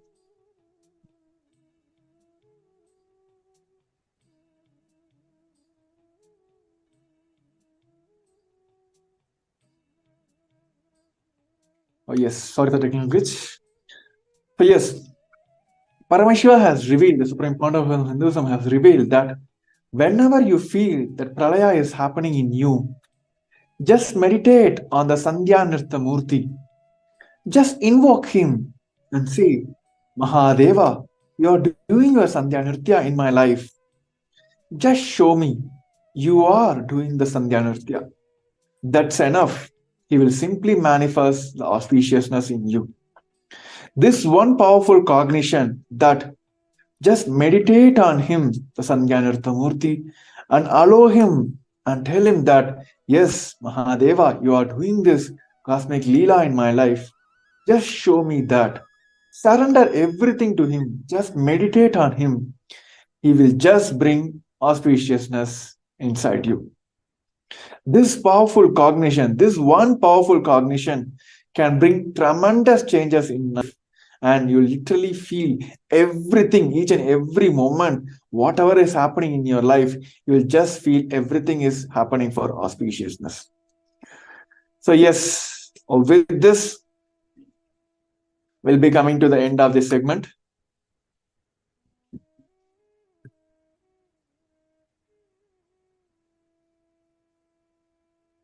And also I request all the viewers on Facebook and YouTube. And now we'll be entering into yet another segment, which says, what is the benefit of all this Bhava Samadhi Darshans that Supreme Point of Hinduism is giving us during this upcoming Paramashivam? And also, what is this current world is facing as a problem, and what is the solution Kailasa is offering through the Paramashivam?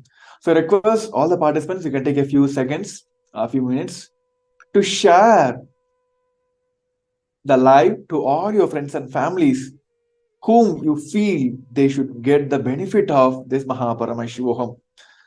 And also you can share on your social medias how this one breakthrough, one understanding gives a breakthrough in your life. So let's take a few moments and quickly share the live to all our friends and families. So all of us will have the best Paramashivam, which is directly given by the Supreme Pontiff of Hinduism, a 21-day program, awakening all of us to the superconscious breakthroughs.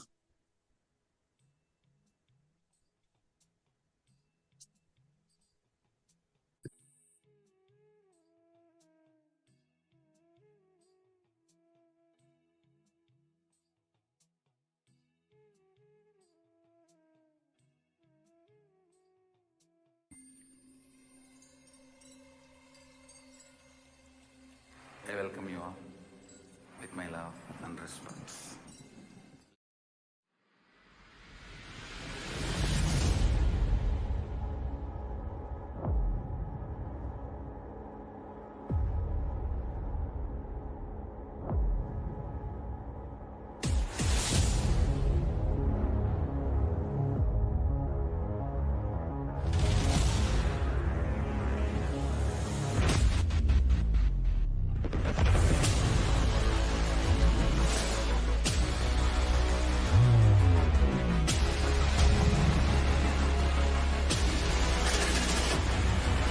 You will become Paramashivam.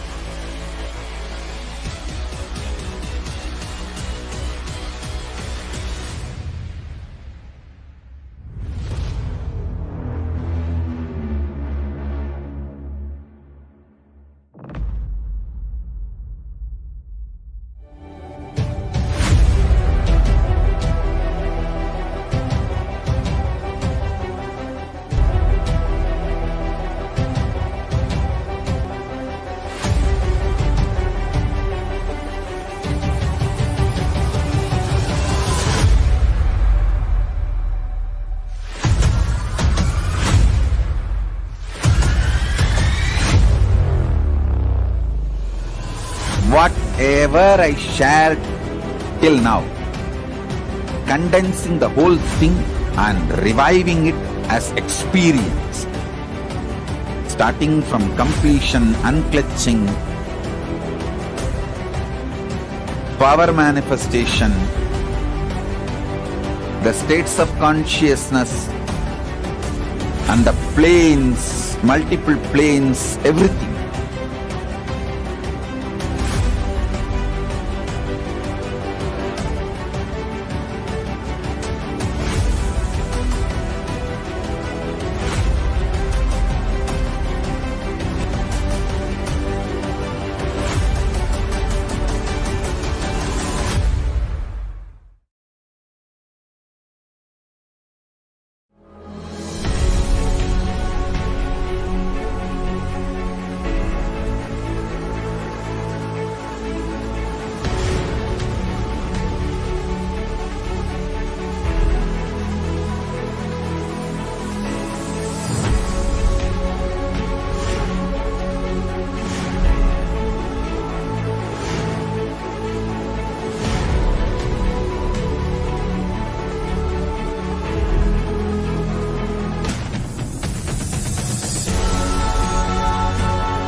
Understand, literally last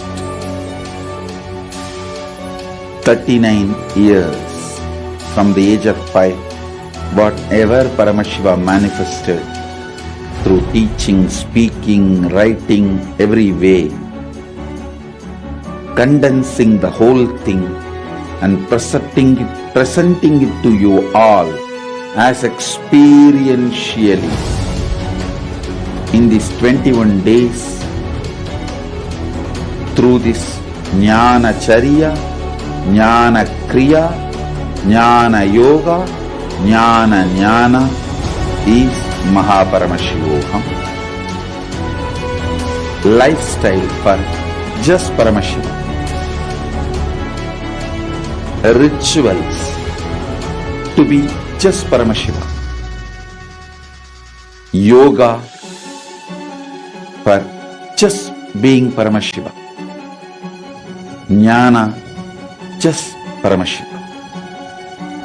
This Mahaparamashivoham is like literally the ultimate journey in a most safest way.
A more intelligently connected world leads to a brighter future.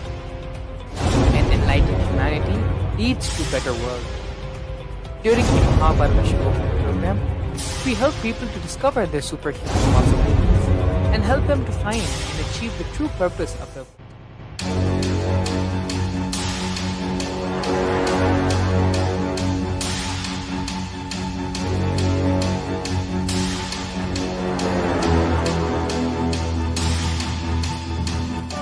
Understand?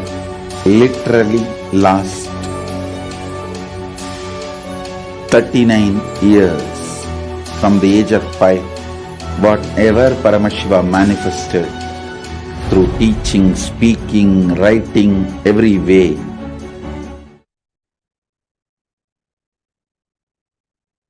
So in this today's segment, we have seen how Paramashiva is one of the wonderful truths about how we can perceive life as auspicious, just having this one powerful cognitive of all world leads to a bright future. Enlightened humanity leads to a better world.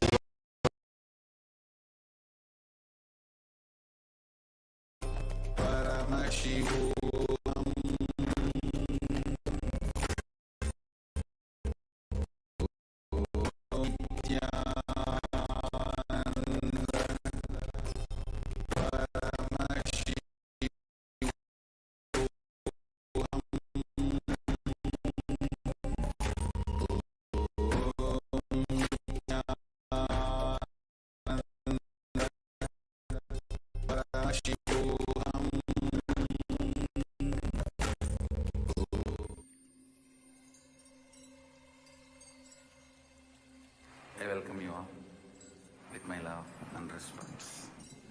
Let you all open all your three eyes. Om Nithyananda Paramashivam.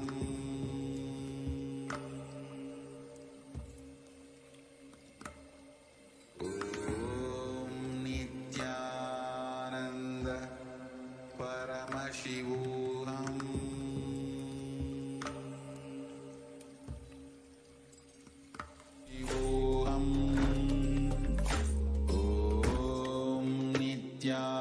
Nityananda Paramashivam. Om Nityananda Paramashivam. Om Nityananda Paramashivam. Om Nityananda Paramashivam. Om Nityananda Paramashivam. Om Nityananda.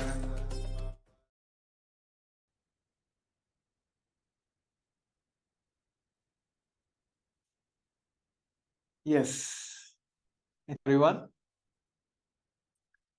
So in the earlier segment, we have seen the Supreme Founder of Hinduism given as a wonderful truth and powerful cognition to all of us, that many of us are believe that our life is falling apart. And the actual truth is everything is falling in and everything is happening in an auspicious way. So looking at the life today and the current modern society now, the humanity now, the current, especially the youths, are being forced with many fears and greeds today. And the fear and greed become the major problem the current humanity, the current modern youth is facing now. It may be any field, it can be any aspect if you take. Looking at higher profile people, even in a job, health, whatever it may be, either they'll be driven by the greed or by the fear. On the other side, the shocking news is there are so much of layoffs are happening across the globe. Just we have had a new year and it's not even over the first month of January. And almost like many multi-million companies, the tech companies had put down their almost like 20 to 50% of their staff as a layoff. So unemployment's going to be a one more problem this humanity, this modern youth going to be facing now. And there was a one more report from the article which also says around 75, more than 75% of the people feels either they are too much qualified for their job, and all the people are, of course, they are not satisfied and they are not happy with the job they are doing now. One side they feel they are overqualified for this job, another side they also feel that they are paid less for the job what they are doing. So these layoffs is the one more problem. You can see the statistics. Layoff recently happened, and you can see the January 2023. Alphabet, Meta, Business, Amazon, Microsoft, all the super national companies has put down multiple percentage of layoffs. This is one side. Another side, you have seen the countries are going to have multiple debts. Yes, today there are so much of climatic issues are happening. So much of poverty is being still untackling one across the globe. Many of them are facing multiple issues. But as a country, as a nation, many nations are facing these debts. So what is the solution now? What is Kailasa offering here through this Paramashivam as a solution? The supreme point of Hinduism has explored and given the multiple signs just by having these fundamental energies. If you go in much deeper into the physics, have multiple levels of energies. One is the electromagnetic energy, the gravitational energy, nuclear energy, all that. Just by having and exploring these fundamental energies like gravitational and electromagnetic energy and energy, we get off this fear. A common man today in this world is always been having this one thing, fear and greed, as their day-to-day problem in their life. So today we're going to see about how this Kailasa's Paramashivam, which is directly connected by the supreme point of Hinduism, going to be a solution for all of us. Here in this program, the 21-day programs, the supreme point of Hinduism is giving us the multiple breakthrough sessions where each one of us will be given the initiation and the powerful cognitions where we can just, by simple kriyas and yogas, we can just get rid of this fear and greed. Because the modern day youths are the hope for the entire humanity. Right? And also I have with me Sri Nithyananda Maharaj. Also will be joining with me today or sharing more about how this Kailasa's Paramashivam is a groundbreaking event which the Kailasa is offering to the humanity. So those who like know more about the Paramashivam while you're listening to this episode, you can just head over to paramashivam.org and you can explore more on the website as well.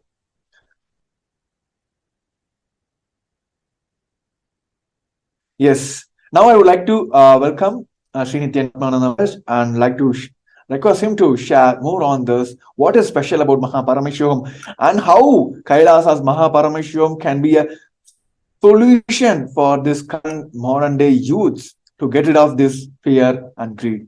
Nithyananda Maharaj. Yes, Nithyananda Maharaj, thank you so much. So this is the gift the supreme point of Hinduism is giving. So just by his very presence, just by his darshan, just by remembrance of him, just by giving a listening space, and just by being in that place. So in the Paramashivam series of processes, darshans, initiations, Swamiji gives and supports you with the accompanying knowledge of how to come out of whatever difficulties it is, or what it is you want to manifest in your life, the science of manifestation. So if we look simply at actually, how does the spiritual growth happen for any individual? Bhagavad Gita actually tells us in the second chapter, 61st verse, the Bhagavad Gita says, Tani sarvani samyamya yukta asita matparaha vashehiya sandriyani tasya prajna pratishtita. So the translation for this is, whether you believe it or not, whether you want to understand it or not, you are a person, you are an individual soul, reflecting pure consciousness. So if we look at actually just even how simply the spiritual growth happens. So you are an individual soul reflecting the pure consciousness. So this is our pure possibility to space, because we are a manifestation of an individual soul reflecting that pure consciousness. So we have the possibility, we just need to have the deeper layers, the higher levels unlocked, and strengthen our connection and the manifestation of that superconscious energy in our own individual life. So this is precisely what the Supreme Point of Hinduism does. This is exactly what happens by spending time entangling, connecting with the Master. So how does spiritual growth happen? Swami says, thus, your conscious decision to empower the oneness experience is enough for the oneness to block, the oneness to take over you. It's just declaring your willingness, the conscious willingness. So just saying your yes, that is enough. And this again and again is what the participants in the Paramashivam are sharing, that just by having that innocent listening space, just by spending that time with the Supreme Point of Hinduism, all the patterns are removed and all the possibilities manifest effortlessly. So moving on to actually just review something about the spiritual practice, your DNA. So this is a lot of the studies of epigenetics is showing practice actually can change your DNA. So for example, someone's had 3 main beneficial effects: improving the efficiency of mitochondria, our house of cells, boosting insulin production, which improves control of blood sugar, and preventing the depletion of telomeres, caps on chromosomes that help DNA stable and so prevent cells wearing out and aging. So these are some of the benefits that have been shown through the spiritual practice, the impact on your DNA.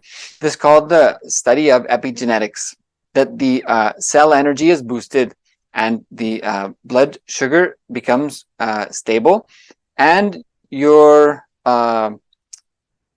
chromosomes engage in this process of anti-aging because they are more resilient. And also this study is reviewing is telling clusters of genes that became less active were those governed by a master gene called NF-kappa B, which triggers chronic inflammation, leading to diseases including high blood pressure, heart disease, inflammatory bowel disease, and some cancers. So it's showing that spiritual practice can down-regulate genes that cause inflammation. So by engaging in spiritual practice, we reduce the inflammation, which leads to these various kind of diseases like high blood pressure, heart disease, inflammatory bowel disease, and some cancers. So this is some of the modern science catching up slowly with the Vedic science and the initiations during the Paramashivam from the Supreme Point of Hinduism. So just a reminder, paramashivoham.org, you can enter your intention now. So is it possible for me? Is it possible to live a superhuman life in the human body? Does the third eye awakening really exist? And can such awakened states be transmitted from master to disciple? So the answer is yes. This is the very purpose of the happening of the Supreme Point of Hinduism, the incarnation, the avatar of Paramashiva, to give this superconscious experience as our experience. So the avatar happens in human body to transmit the powerful cognitions, because when even your 2 eyes see something happening, that same happening gets recreated in your system, whether it's fear, violence, swimming, laughter, joy, etc. That gets recreated. So your system automatically recognizes and connects with the space of the supreme point of Hinduism, and the neurons inside of you start mirroring the avatar's neurons. So literally, this is the superconscious mutation process and formation of your DNA, because the cells start functioning as the avatar's cells function. So it's effortless initiation from the avatar. So this is some of the scientific study done on previous programs, gifts from the Supreme Pontiff of Hinduism, that has seen this increase in cellular energy. So the quotation from the study says, 100% of participants of this particular study recorded a drastic increase in energy levels, average 1300%. Such an increase is clearly impossible through any other known means, such as exercise, yoga, or fitness training, which can affect a maximum of 40% increase in the muscles. To see this in the red or white cellular energy is very unusual. So this is something that modern science has never seen before. Modern science, meaning the last few hundred years, has never seen before. The scientists conducting the study in the 21-day program with the Supreme Pontiff of Hinduism measured this 1300% increase in mitochondrial cell energy, which you get a maximum if you get a 40% increase in the muscular mitochondrial energy. That is a good impact from doing, say, intense gym or yoga. 1300% for all is unheard of, and that in the red or white cellular energy is unusual. So already the Kundalini awakening, initiations and darshans from the Supreme Pontiff of Hinduism during the Paramashivam, these experiences has already been shown to be literally off the charts of what modern science has ever seen. So this is why again and again we hear the participants saying, all these things are happening effortlessly. The transformation is happening without me doing anything. Patterns are simply falling away. And even I have to be careful what I think, because what I think starts happening. So this is the science of traveling to higher lokas. It means the higher conscious levels.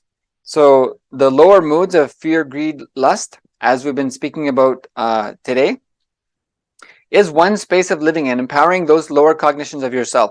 But the higher conscious zones and the vertical time zone is also one part of you, and which part of you decide to empower, that space gets empowered in your being and starts to radiate through the rest of your life. So this is the superconscious mutation process. The infusion of the cosmic superconscious mutation energy results in quantum entanglement and causes the neurons of the receptor to mirror the space of perpetual completion radiating from the Supreme Pontiff of Hinduism at a biological level. So this is the superconscious mutation process. By empowering our the aspects of us in the higher lokas, and by experiencing those higher states of consciousness, and by mirroring the neurons of the Supreme Pontiff of Hinduism during the processes, initiations, and darshans, it literally transforms the neurons and cells of our system. So the mutation happens through the superconscious grace and initiation.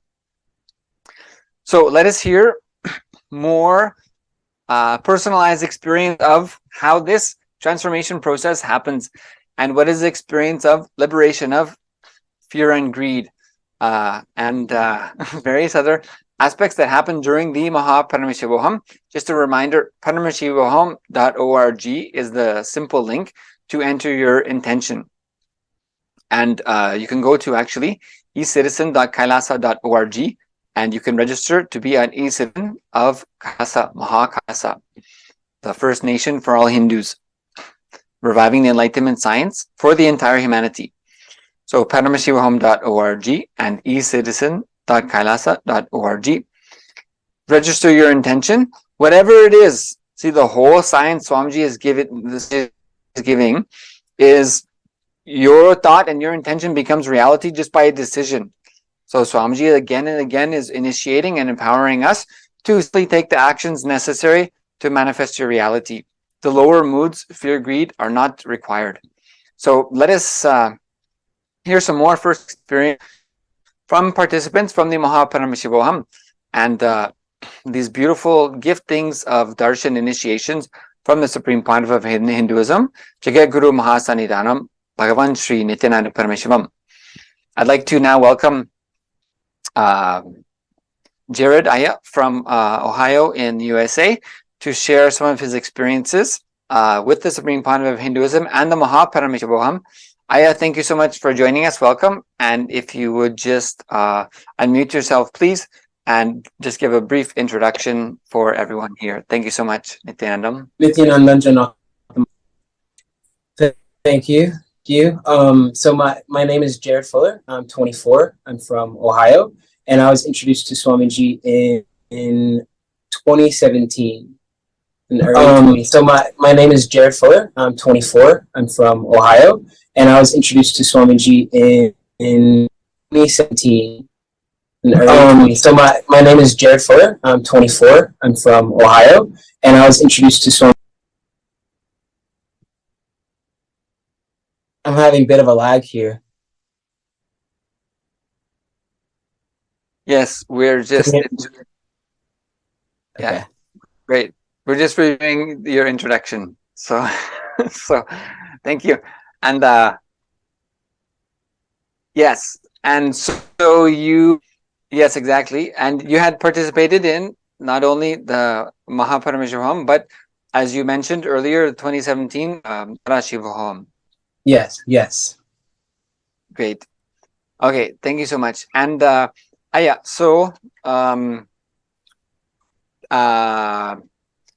now, with your experiences with the Supreme Pontiff of Hinduism and the superconscious mutation process, so things feeling as impossible reality, happy to share about this whole Darshan initiation processes with the Supreme Pontiff of Hinduism, such as the Paramashivam. What is that experience for you? Absolutely. Like, especially in regards to fear and greed, I can say, and to the people who are just now being introduced to Swamiji, I want you to like really listen to this one. So you don't really understand how much fear and greed you're carrying around with you on the day-to-day until it's just removed from you.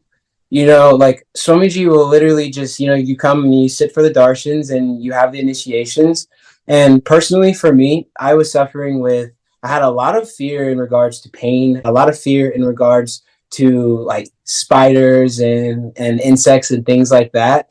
And I don't know when it left or when it changed, but I know for a fact that Swamiji just made it redundant. And what you realize is that when it becomes redundant, you'll see it happening and you'll see like, oh wow, I normally would react this way, but now I'm consciously, interacting with whatever is going on. And one thing that I would also like to include is that these fear that you normally experience, like as like on an average day-to-day basis, not only do they become non-redundant, but it gives you such confidence when you're able to witness how you would normally react to how you're reacting now. It gives you such confidence, and it just empowers you to continue to do your practices and do what you're doing.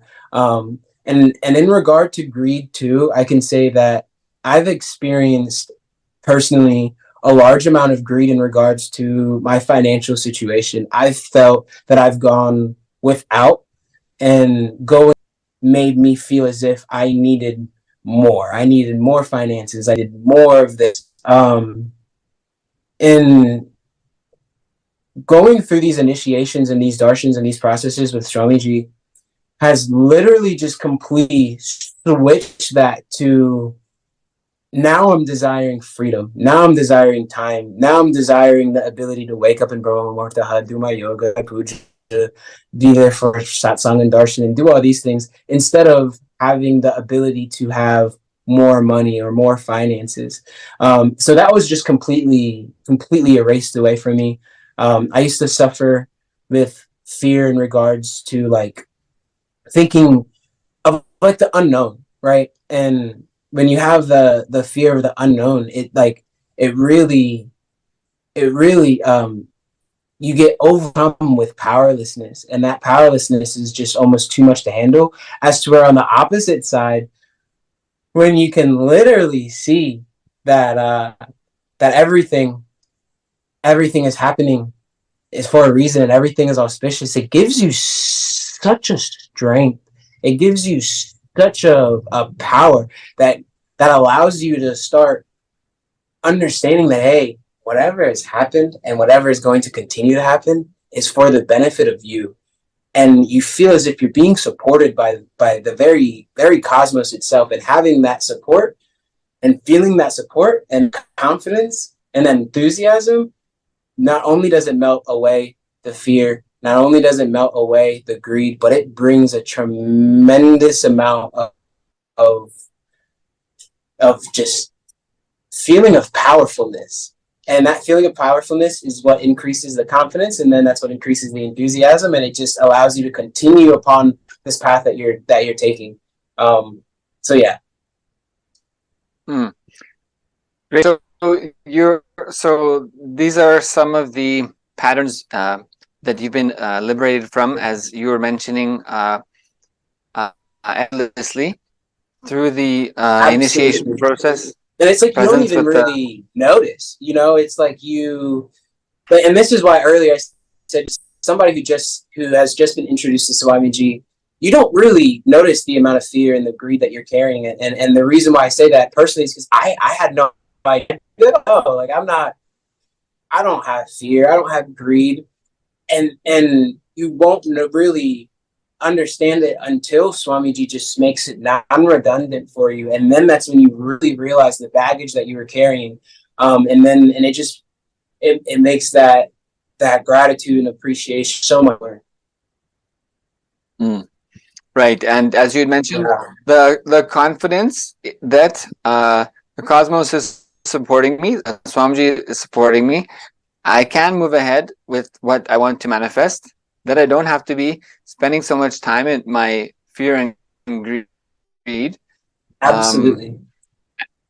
And you mentioned that your participation in the business world changed from having that fear that you don't have enough, that you haven't amassed enough, so that you have agreed to accumulate more and more and more and more, a self-perpetuating pattern, so that when I have the cognition, the powerless cognition, that me accumulating more of external things is going to fulfill me.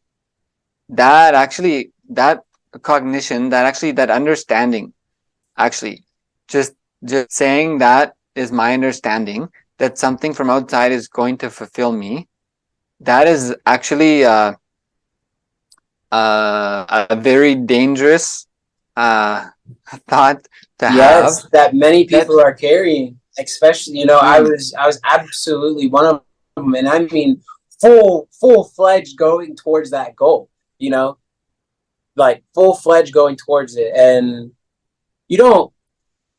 I would say that another thing is, like, Swamiji not only gave me the confidence to even start the business to begin with, but feeling as if I've gone without so much. Really, what I was feeling was, hey, what these other beings are experiencing is more valuable than I'm experiencing. Let me experience that, right? So that's what it really came down to. But then it has, it's just transformed into this. Let me align myself to the lifestyle in which suits me.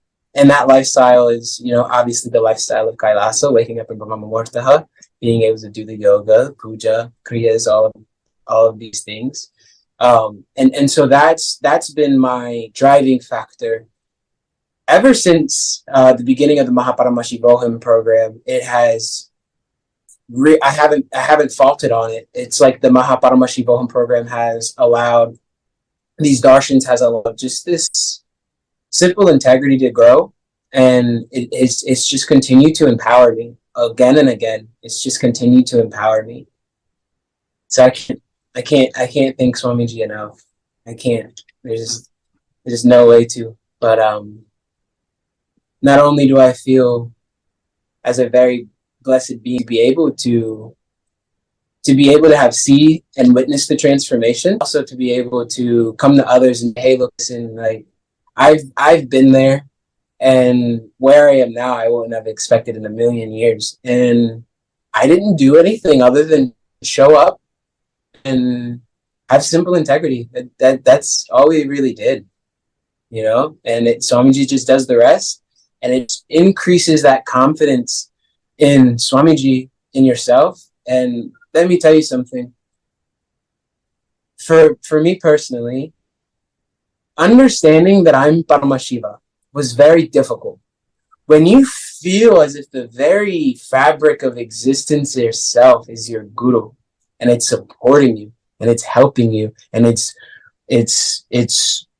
grooming you to essentially be exactly what you want to become, it gives you the strength that, hey, even if I've yet to manifest it, I am Paramashiva.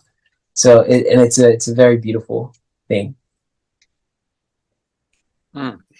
Yes, and that is what this this cognition, understanding, that you mentioned, moving away from fear and greed. So rather than feeling like I need to accumulate more to more external things, that is actually perpetuating this cycle of fear and greed. But actually that your focus had changed to, okay, now let me focus on the things that bring me inner fulfillment, the things that empower me to sustain that fulfillment and to live blissfully in my life. That's a huge shift, actually. Especially for a young person to come from effortlessly the experiences with the Supreme Pontiff of Hinduism.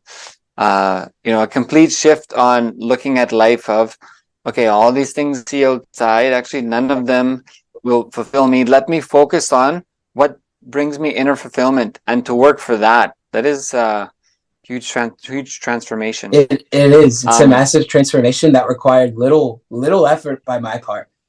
Very little effort by my part.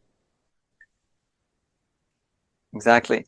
And I know you had a lot of different beautiful experiences in your life, and in the Paramashivam with the Supreme Pontiff of Hinduism.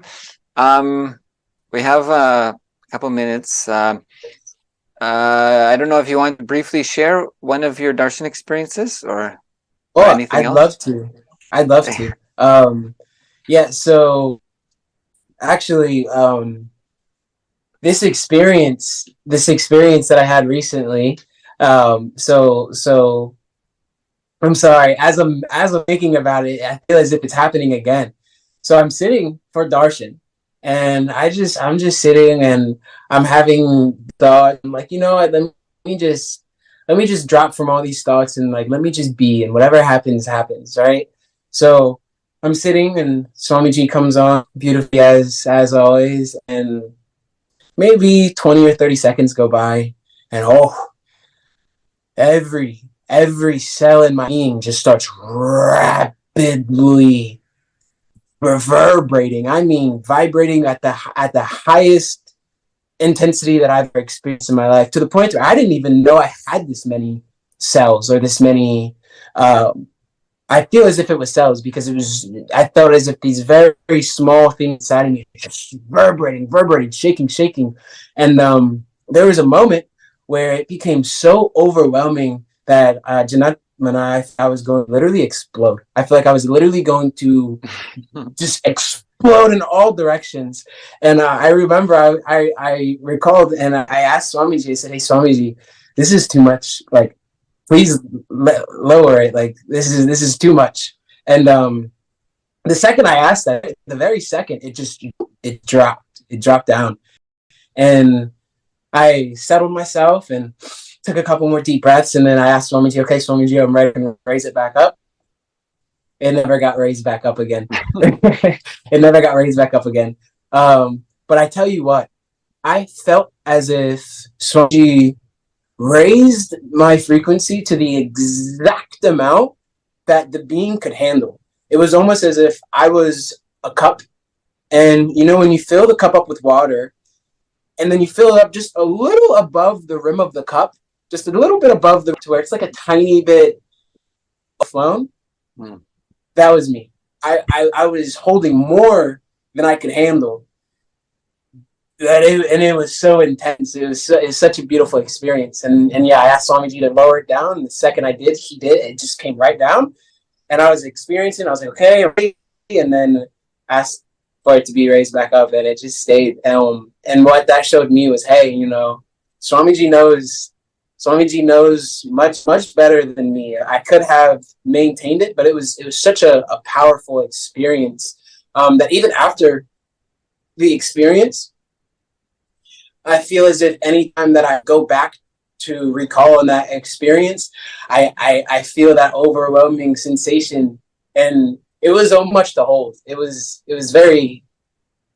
It changed my perspective on everything. After that happened, it was like, okay, whatever happens from this moment forward is purely through the will of Swamiji, and let me allow that to happen. So whether I view it as negative, whether I view it as positive, whether I view it as whatever it is, it goes back to the cognition of earlier, which is everything that happens is auspicious.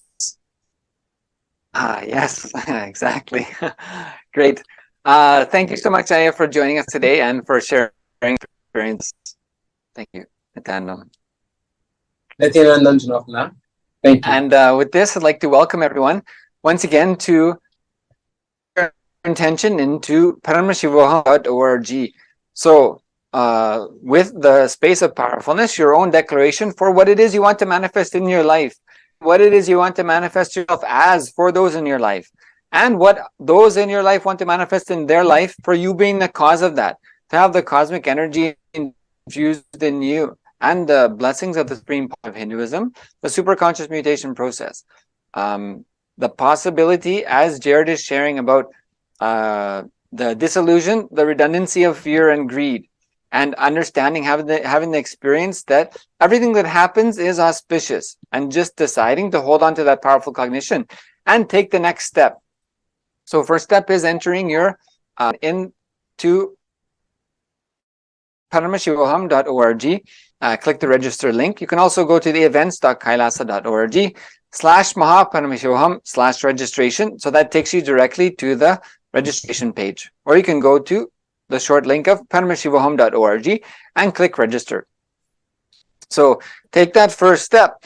First step is typing in the keyboard and clicking the link and enter your details into the registration form. If you need help entering into the registration, just type in the chat on the social media platform where you are that you need some assistance to register, and you'll be contacted. So first step to manifesting your reality is simple effortlessness. Just entering your intention to be there in the Mahaparamashivaham, February 9th to March 1st, the greatest spiritual program of the year. And you can also become the e-citizen of Kailasa. So the First Nation for all Hindus and the First Nation for the enlightenment of the humanity, the new era, the reawakening of the consciousness on the planet Earth, happening from the grace of the blessings of the Supreme Pontiff of Hinduism. So ecitizen.kailasa.org. So you get access to a huge amount, endless amount actually, of courses and live training sessions, darshans, etc. just by this free access to becoming an e-citizen of Kailasa. So as Swamiji has told, the opening of the Mahakailasa and the Mahaparamashivaham next season happening all in this year. So that constant auspiciousness available. So paramashivam.org, enter your intention, and then sign up for your e-citizenship for free at the ecitizen.kailasa.org. So thank you everyone for joining us today. Thank you, Jared, for sharing your experiences. and blessings for all of us to meet again in the February 9th Paramashivam season opener with the Supreme Pontiff of Hinduism. Blessings to everyone. Thank you all, everyone, so much. Nithyananda.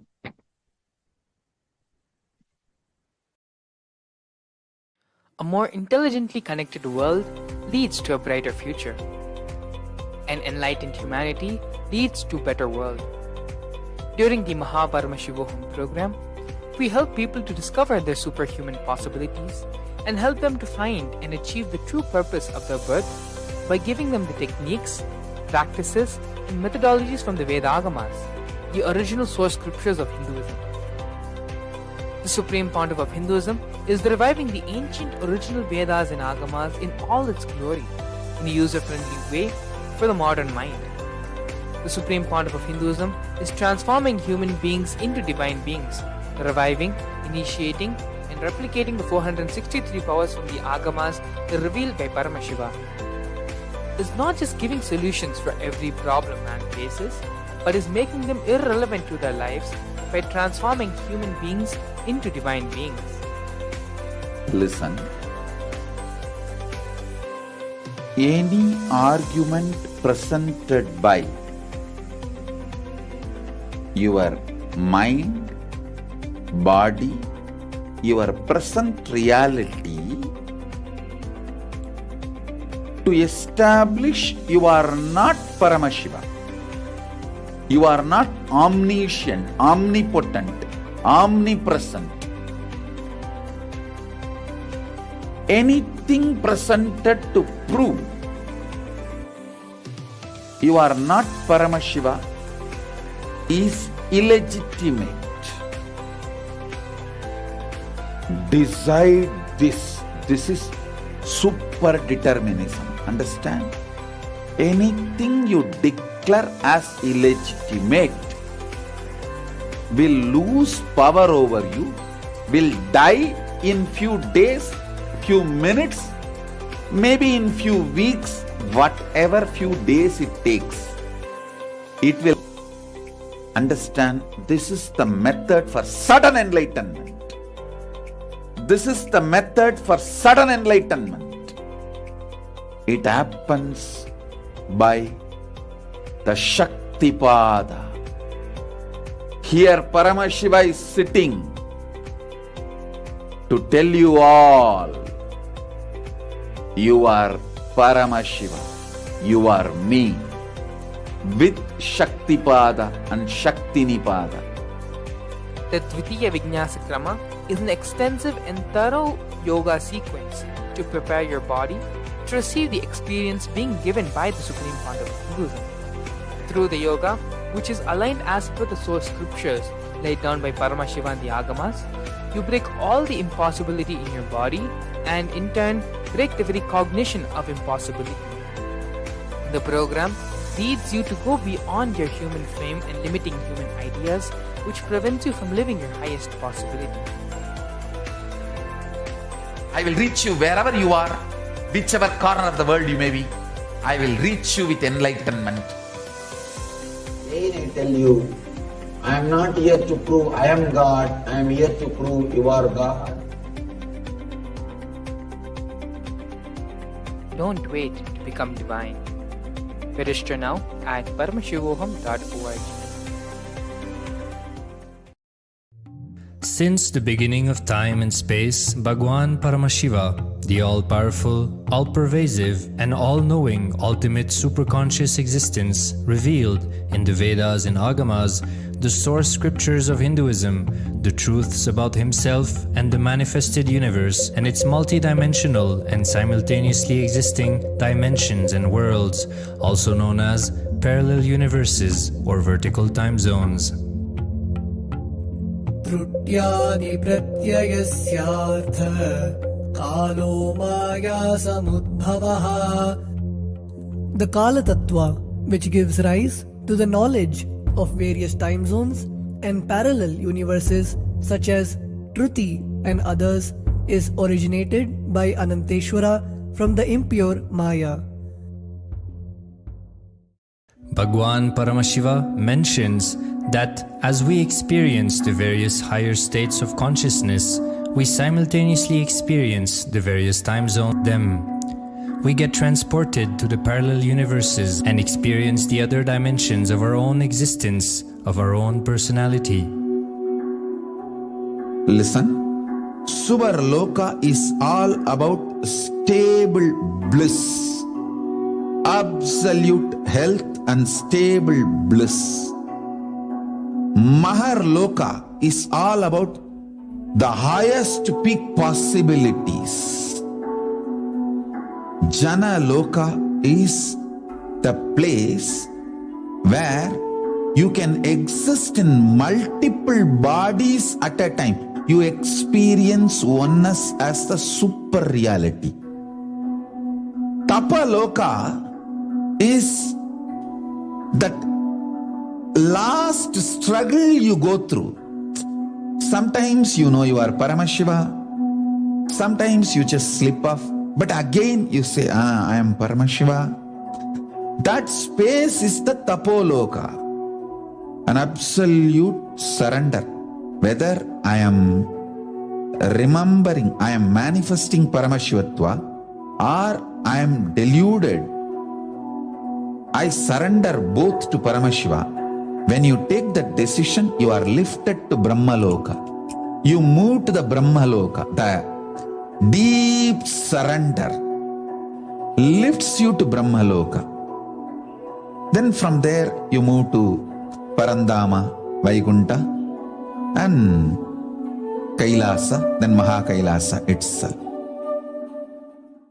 The key to unlock these parallel universes is hidden in the spine of the human body.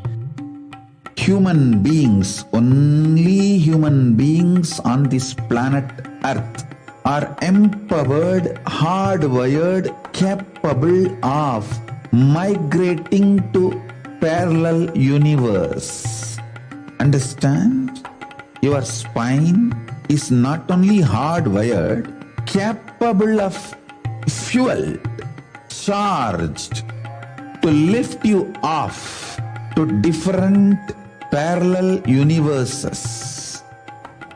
Sukritan manavo bhutva jnani chen mokshamapnuyat chaturashita-laksheshu sharireshu sharirinam namanusyam vina yatra tattvahanantu labhyate. Of the 8.4 million bodily forms, the human body is the most important, for it is the form in which one gets knowledge of the essence. This knowledge of essence cannot be attained in any other form other than human. The possibility you have need to be told to you. Understand? Even though animals have spine, because the majority of the time they spend horizontally, the spine is not capable of getting fuel with a subtle fuel called ojas. The ojas need to be filled in your spine, and the kundalini need to be ignited for you to reach parallel universe and different vertical time zone spaces. When our state of consciousness is raised, we start experiencing these higher lokas, allowing the various possibilities and powers available in these universes to start expressing in our own human body. Recently, scientists have discovered that the human body, particularly in the brain, naturally produces light in the form of biophotons, and that when our state of consciousness is lifted, the brain moves from producing a normal 20 photons of light per centimeter square per second to more than 100,000 photons of light per second. That shows us that as we start to experience higher and higher states of consciousness, we start to produce huge amount of light, which is directly proportional and translatable to the amount of possibilities and powers that start to manifest on this plane, as well as the freedom from pains and sufferings experienced by beings in lower states of consciousness. These higher lokas gives you various possibilities, powers. For example, imagine, visualize you going to a different country where the electronic gadgets are easily, freely available. So naturally, everything you can gain through the electronic gadgets will be available to you freely. Same way, Kamadhenu, Karpaka Vriksha, Parijata, all these are like different gadgets, possibilities available in different lokas. Please understand, a permanent, irreversible power manifestation from the upper lokas is possible. Once these possibilities and powers start to express in the human body on the Bhuloka, our plane, we reach a point of no return, where the cognitive shift which happens in us about who we are and what is the reality hidden behind this perceivable world frees us from the deluded ideas we have about ourselves and the life in the cosmos. The moment your consciousness is empowered to access and to exist in the parallel universe, no force in this Bhuloka, planet Earth, can torture you, abuse you, suffocate you. It is irreversible, permanent enlightenment, irreversible, permanent empowerment. In the source scriptures of Hinduism, the Vedas and Agamas, Bhagwan Paramashiva reveals about the importance of being initiated by a guru who is fit of giving initiation for us to raise into the various states of consciousness and experience the higher time zones.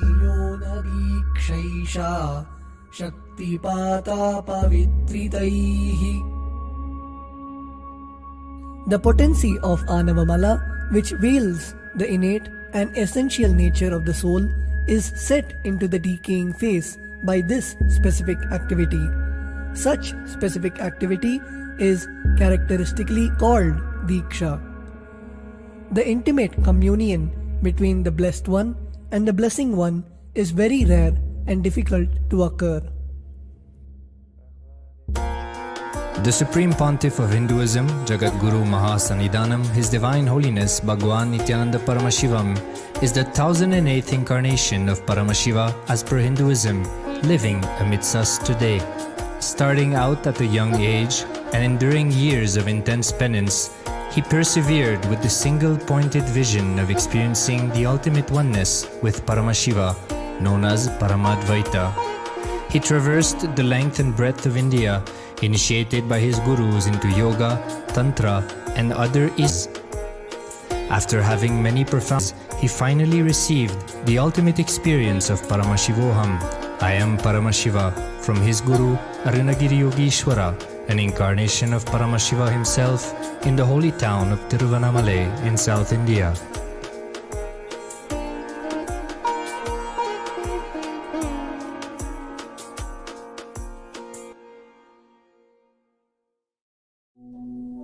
The brain is the body's most complex organ, containing more than 100 billion neurons, each of them in chemical and electrical conversation with up to 10,000 other neurons.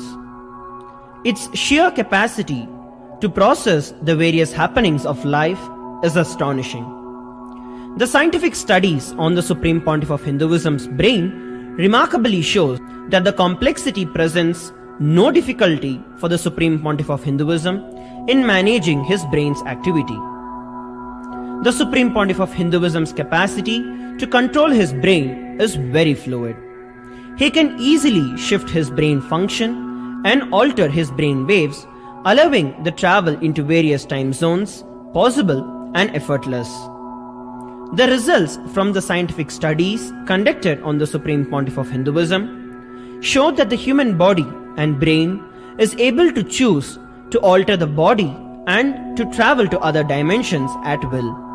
The possibility for people to experience the healing capabilities as well as the higher states of consciousness is an event of immense benefit for humankind. The science of altering the rates and progression of many physical diseases, mental instabilities, and ultimately the superconscious breakthrough has now been made available and achievable for today's humanity. The Supreme Pontiff of Hinduism is a bridge between the visible and the invisible. He is also a bridge between the age-old world of mysticism and the modern world of discovery. As brain research, your present reality to establish you are not Paramashiva. You are not omniscient, omnipotent, omnipresent. Anything presented to prove you are not Paramashiva.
It is all enter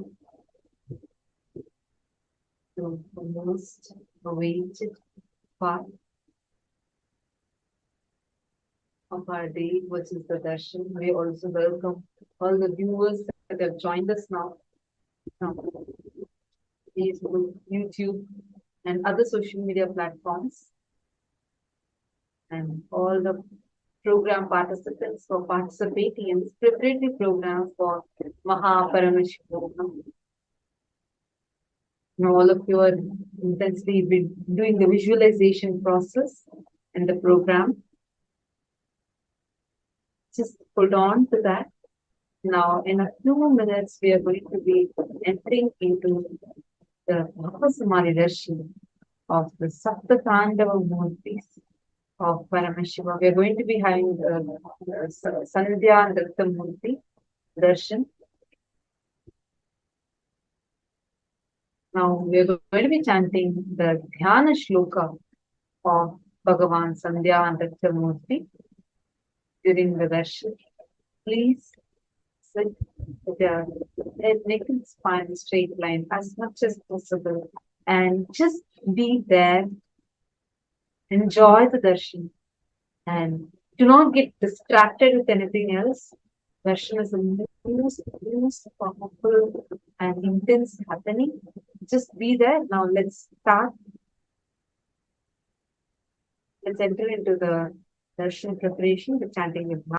Chaturbhujam Trinetram cha Jatamakutbhushanam Abhayam Damaru Savye Vame Pincha Savismayam Apasmaram Vinapithe Vamangraya Kunchitam Stitham Udvetu Dakshinam Padam Asavyamgam Tada Tatpadam Kunchitam Vata Sarpakankana Sandhya Tandavam Syat Varnadi Purvavam Bhave.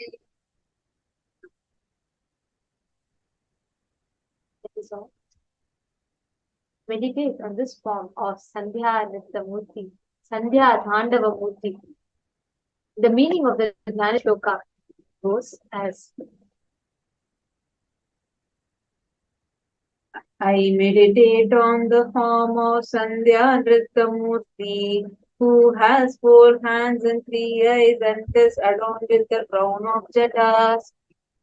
In his right hand he holds a Abhaya and Dhamaru. In his left hand he holds a peacock feather. Apasmara is present without a petum. The left leg is bent and is on the Apasmara. Right leg is facing upward and that leg is having the serpent as the anklet. Now, let us all chant the Mahavakya and get ready to receive our Samadhi Darshan. Om Nithyananda Paramashivam. Om Nithyananda Paramashivam. Om Nithyananda Paramashivam.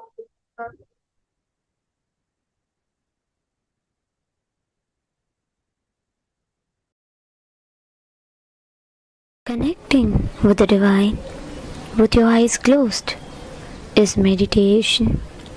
Connecting with the divine with your eyes open is darshan. Come, let us all now move from meditation to darshan. Slowly, very slowly, please open your eyes.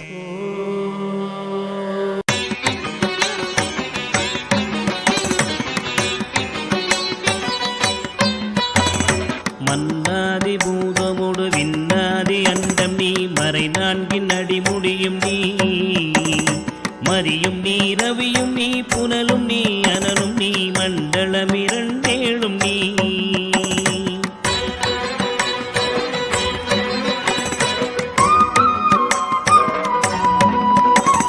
பெண்ணும் நீ ஆணும் நீ பல்லுயிர்க்குயிரும் நீ பிறவும் நீ ஒருவன் நீயே வேதாதி வேதம் நீ பாதாதி கேசம் நீ பெற்ற தாய் தந்தை நீயே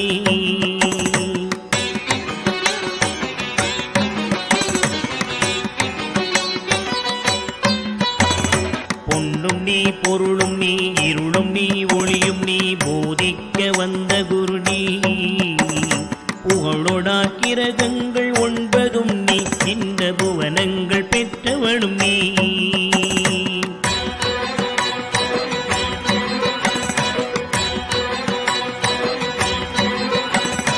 என்னறிய ஜீவ கோடிகள் ஈந்த அப்பனே, என் குறைகள் யார் குறைப்பே? குறை தீர்க்கும் தூயவா, குன்றம் போல் நின்றவா, நித்யானந்த தேவா. குறை தீர்க்கும் தூயவா, குன்றம் போல் நின்றவா, நித்யானந்த தேவா.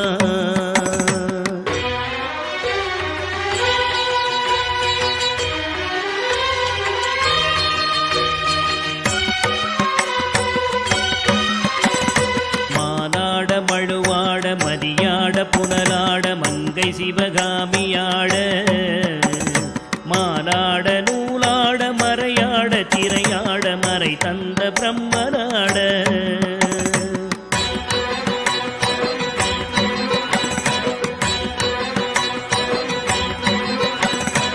வானுலகு கூட்டமெல்லாம் ஆட குஞ்சர முகத்தராட, குண்டலமிரண்டாட தண்டை புலி உடையாட குழந்தை முருகேசனாட.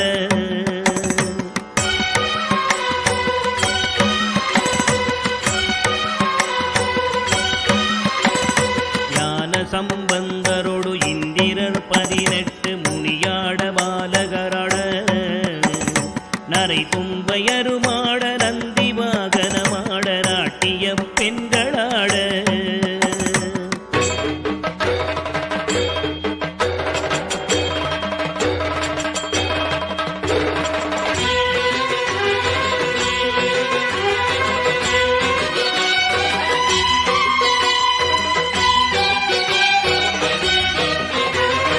வினையோடு உனை பாட எனை நாடி இது வேளை விருதோடி ஆடி வருவாய். ஆனந்தமயமாக ஆடி வரும் தேவனே நித்யானந்த தேவா. ஆனந்தமயமாக ஆடி வரும் தேவனே நித்யானந்த தேவா.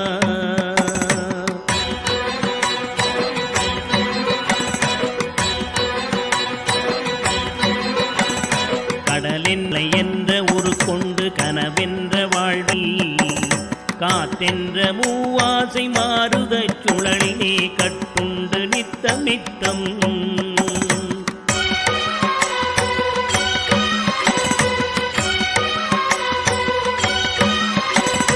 உடலென்ற கும்பிக்கு உணவென்ற இறை தேடி ஓயாமல் இரவு பகலும் உண்டுண்டுறங்குவதை கண்டதே அல்லாமல் ஒரு பயன் அடைந்தினேனே.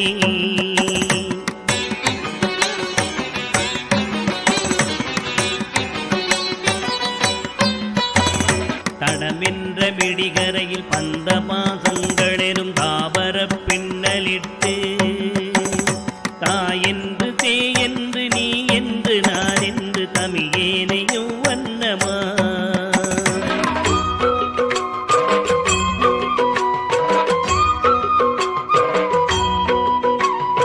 இடையென்று கடை நின்று ஏனென்று கேளாதிருப்பதும் அழகாகுமோ? இன்னனை தீர்க்கவே என் முகம் காட்டிவா இனியனே நித்யனேவா. இன்னலை தீர்க்கவே என் முகம் காட்டிவா இனியனே நித்யனேவா.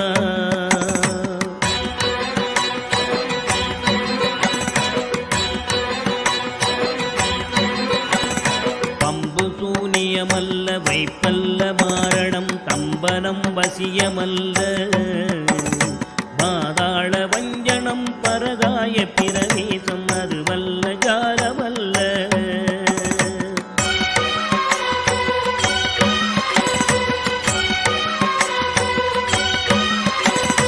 அம்பு குண்டுகள் விலகும் ஒளியும் மந்திரமல்ல, ஆகாய குளிகை அல்ல.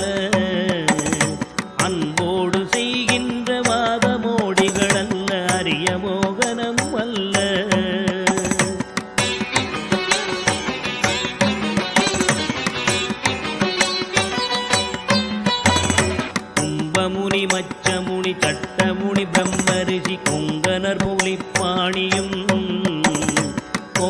டாக்டர் வள்ளுவர் போகமுடி இவரெல்லாம் கூறிடும் வைத்தியமல்ல.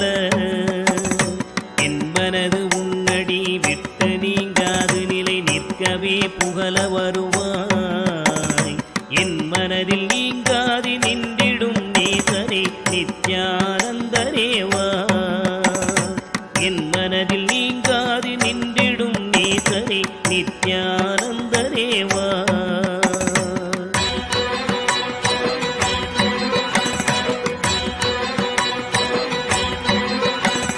நொந்து வந்தேன் என்று ஆயிரம் சொல்லியும் செவியென்ன மந்தமுண்டு.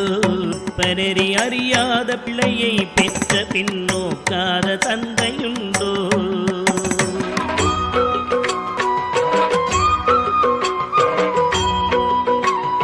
தந்தமும் தஞ்சம் என்றடியை பிடித்த பின் தளராத நெஞ்சமுண்டோ. தந்தி முகன் அருமுகன் இரு பிள்ளை இல்லையோ தந்தை நீ மலடுதாரோ.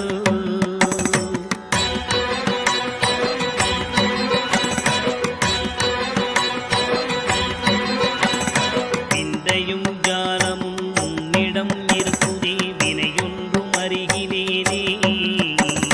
வீரமும் சாஸ்திரமும் உன்னையே புகழுதே வேடிக்கை இது வல்லவோ.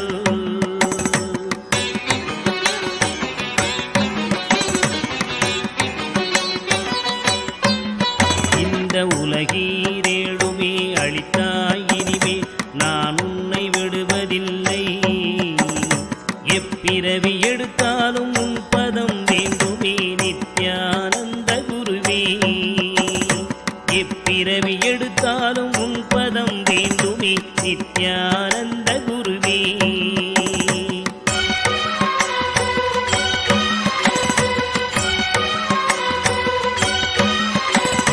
வழிகண்டு உன்னடியை துதியாத போதிலும் வாஞ்சையில்லாத போதும் வாலாயமாய் கோயில் சுற்றாத போதிலும் பஞ்சமே செய்த போதும்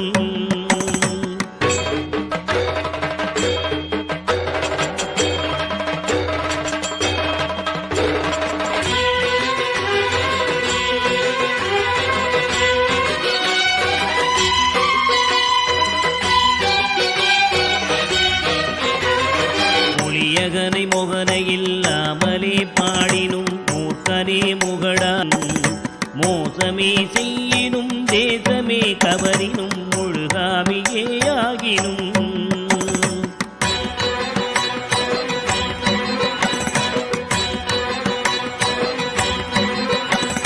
பழியன கல்லவே தாய் தந்தை கல்லவோ பார்த்தவர்கள் சொல்லார்களோ.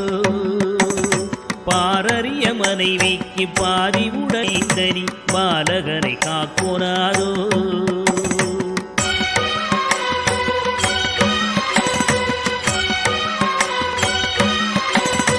எழில் பெரிய அண்டங்கள் அடுக்காய் அமைத்தனி என் குறைகள் தீர்த்தல் பெரிதோ. என் குற்றம் போக்கியே என் மனம் குளிர வரும் நித்யானந்த குருவே. என் குற்றம் போக்கியே என் மனம் குளிர வரும் நித்யானந்த குருவே.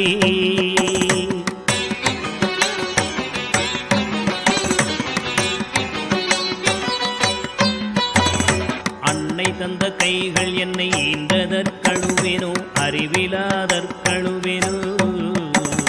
அல்லாமல் நான் முகன் தன்னையே நோவேனோ ஆசை மூன்று கழுவேனோ.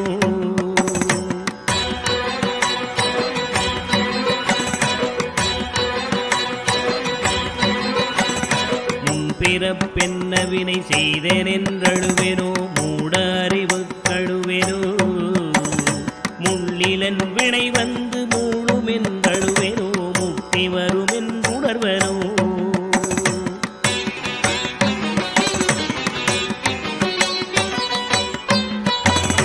தன்னை நுந்தழுவேனோ உன்னை நுந்தழுவேனோ தவம் என்ன என்றழுவேனோ.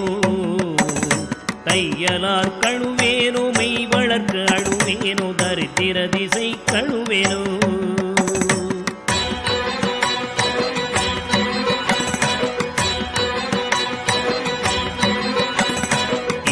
என்ன பிறவி வருமோ என்று அழுவேனோ எல்லாம் உரைக்க வருவாய். மானிட பிறப்பருக்கும் மாறாத மாயரே நித்யானந்தனேவா. மானிட பிறப்பருக்கும் மாறாத மாயரே நித்யானந்தனேவா.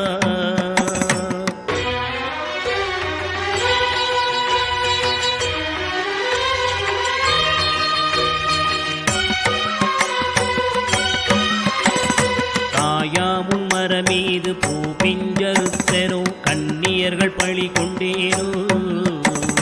கடனென்று பொருள் பறித்தே வயிறு எரித்தேனோ கிளை வழியில் முள்ளிட்டேனோ.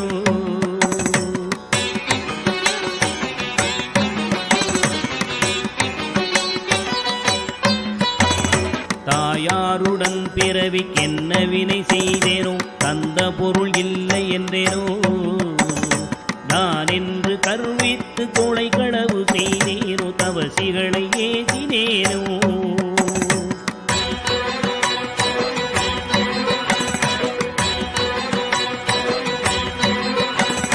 வாயாரப்பை சொல்லி வீண் பொருள் பறித்தேனோ வானவரை பழித்திட்டேனோ. வடவு போல பிறரை சேர்க்காதடித்தேனோ வந்த பின் என் செய்தேனோ.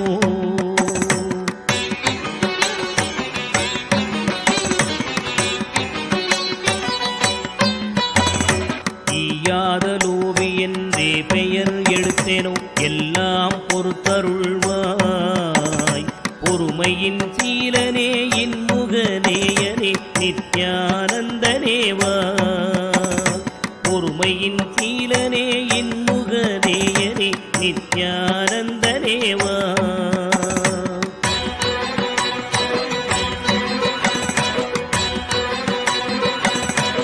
தாயாரிருந்தென்ன தந்தையுமிருந்தென்ன தன் பிறவி உறவு கோடி. தனமலை குவித்தென்ன கனப்பெயர் எடுத்தென்ன தாரணியை ஆண்டும் என்ன.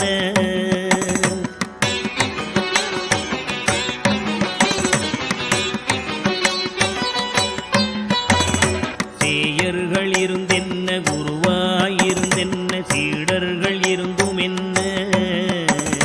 சித்துகள் பலவும் கத்தென்ன நித்தமும் விரதங்கள் செய்ததென்ன.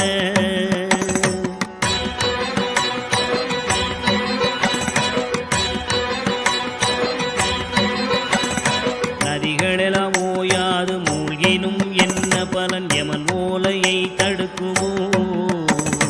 இதுவெல்லாம் தந்தையின் உறவென்று தானே உன்னிரு பாதம் பிடித்தேன்.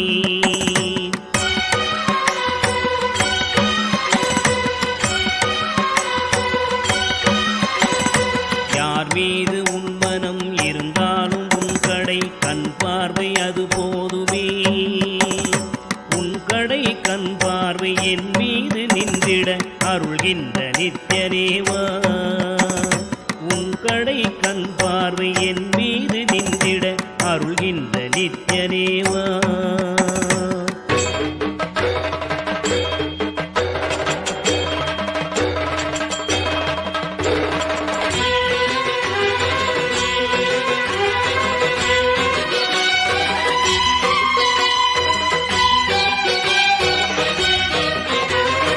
இன்னமும் சொல்லவோ உன் மனம் கல்லோ இரும்போ பெரும் பாறையோ.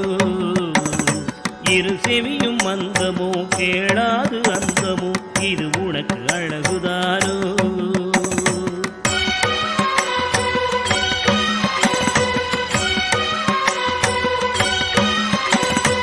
என்னென்ன மோகமோ இது என்ன சாபமோ இதுவே உன் செய்கைதானோ. இரு பிள்ளை தாபமோ யார் மீது கோபமோ ஆனாலும் நான் விடுவேனோ.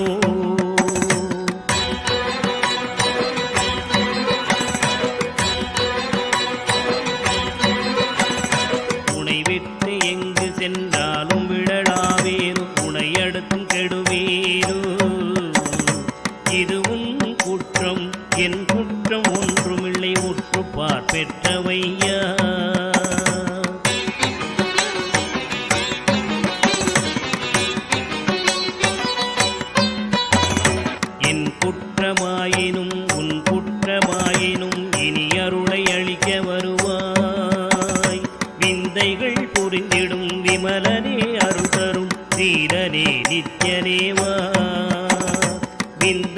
புரிந்திடும் விமலனே அருள் தரும் தீரனே நித்யனேவா.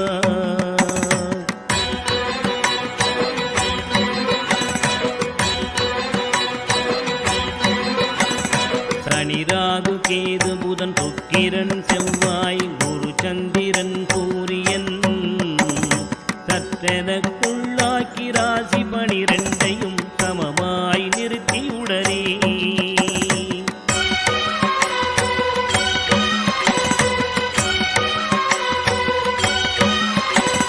பணியொத்த நட்சத்திரங்கள் 27 பக்குவப்படுத்தி பின்னால் பகர்கின்ற கிரணங்கள் 11ஐயும் வெட்டி பலரையும் அதட்டி என் முன்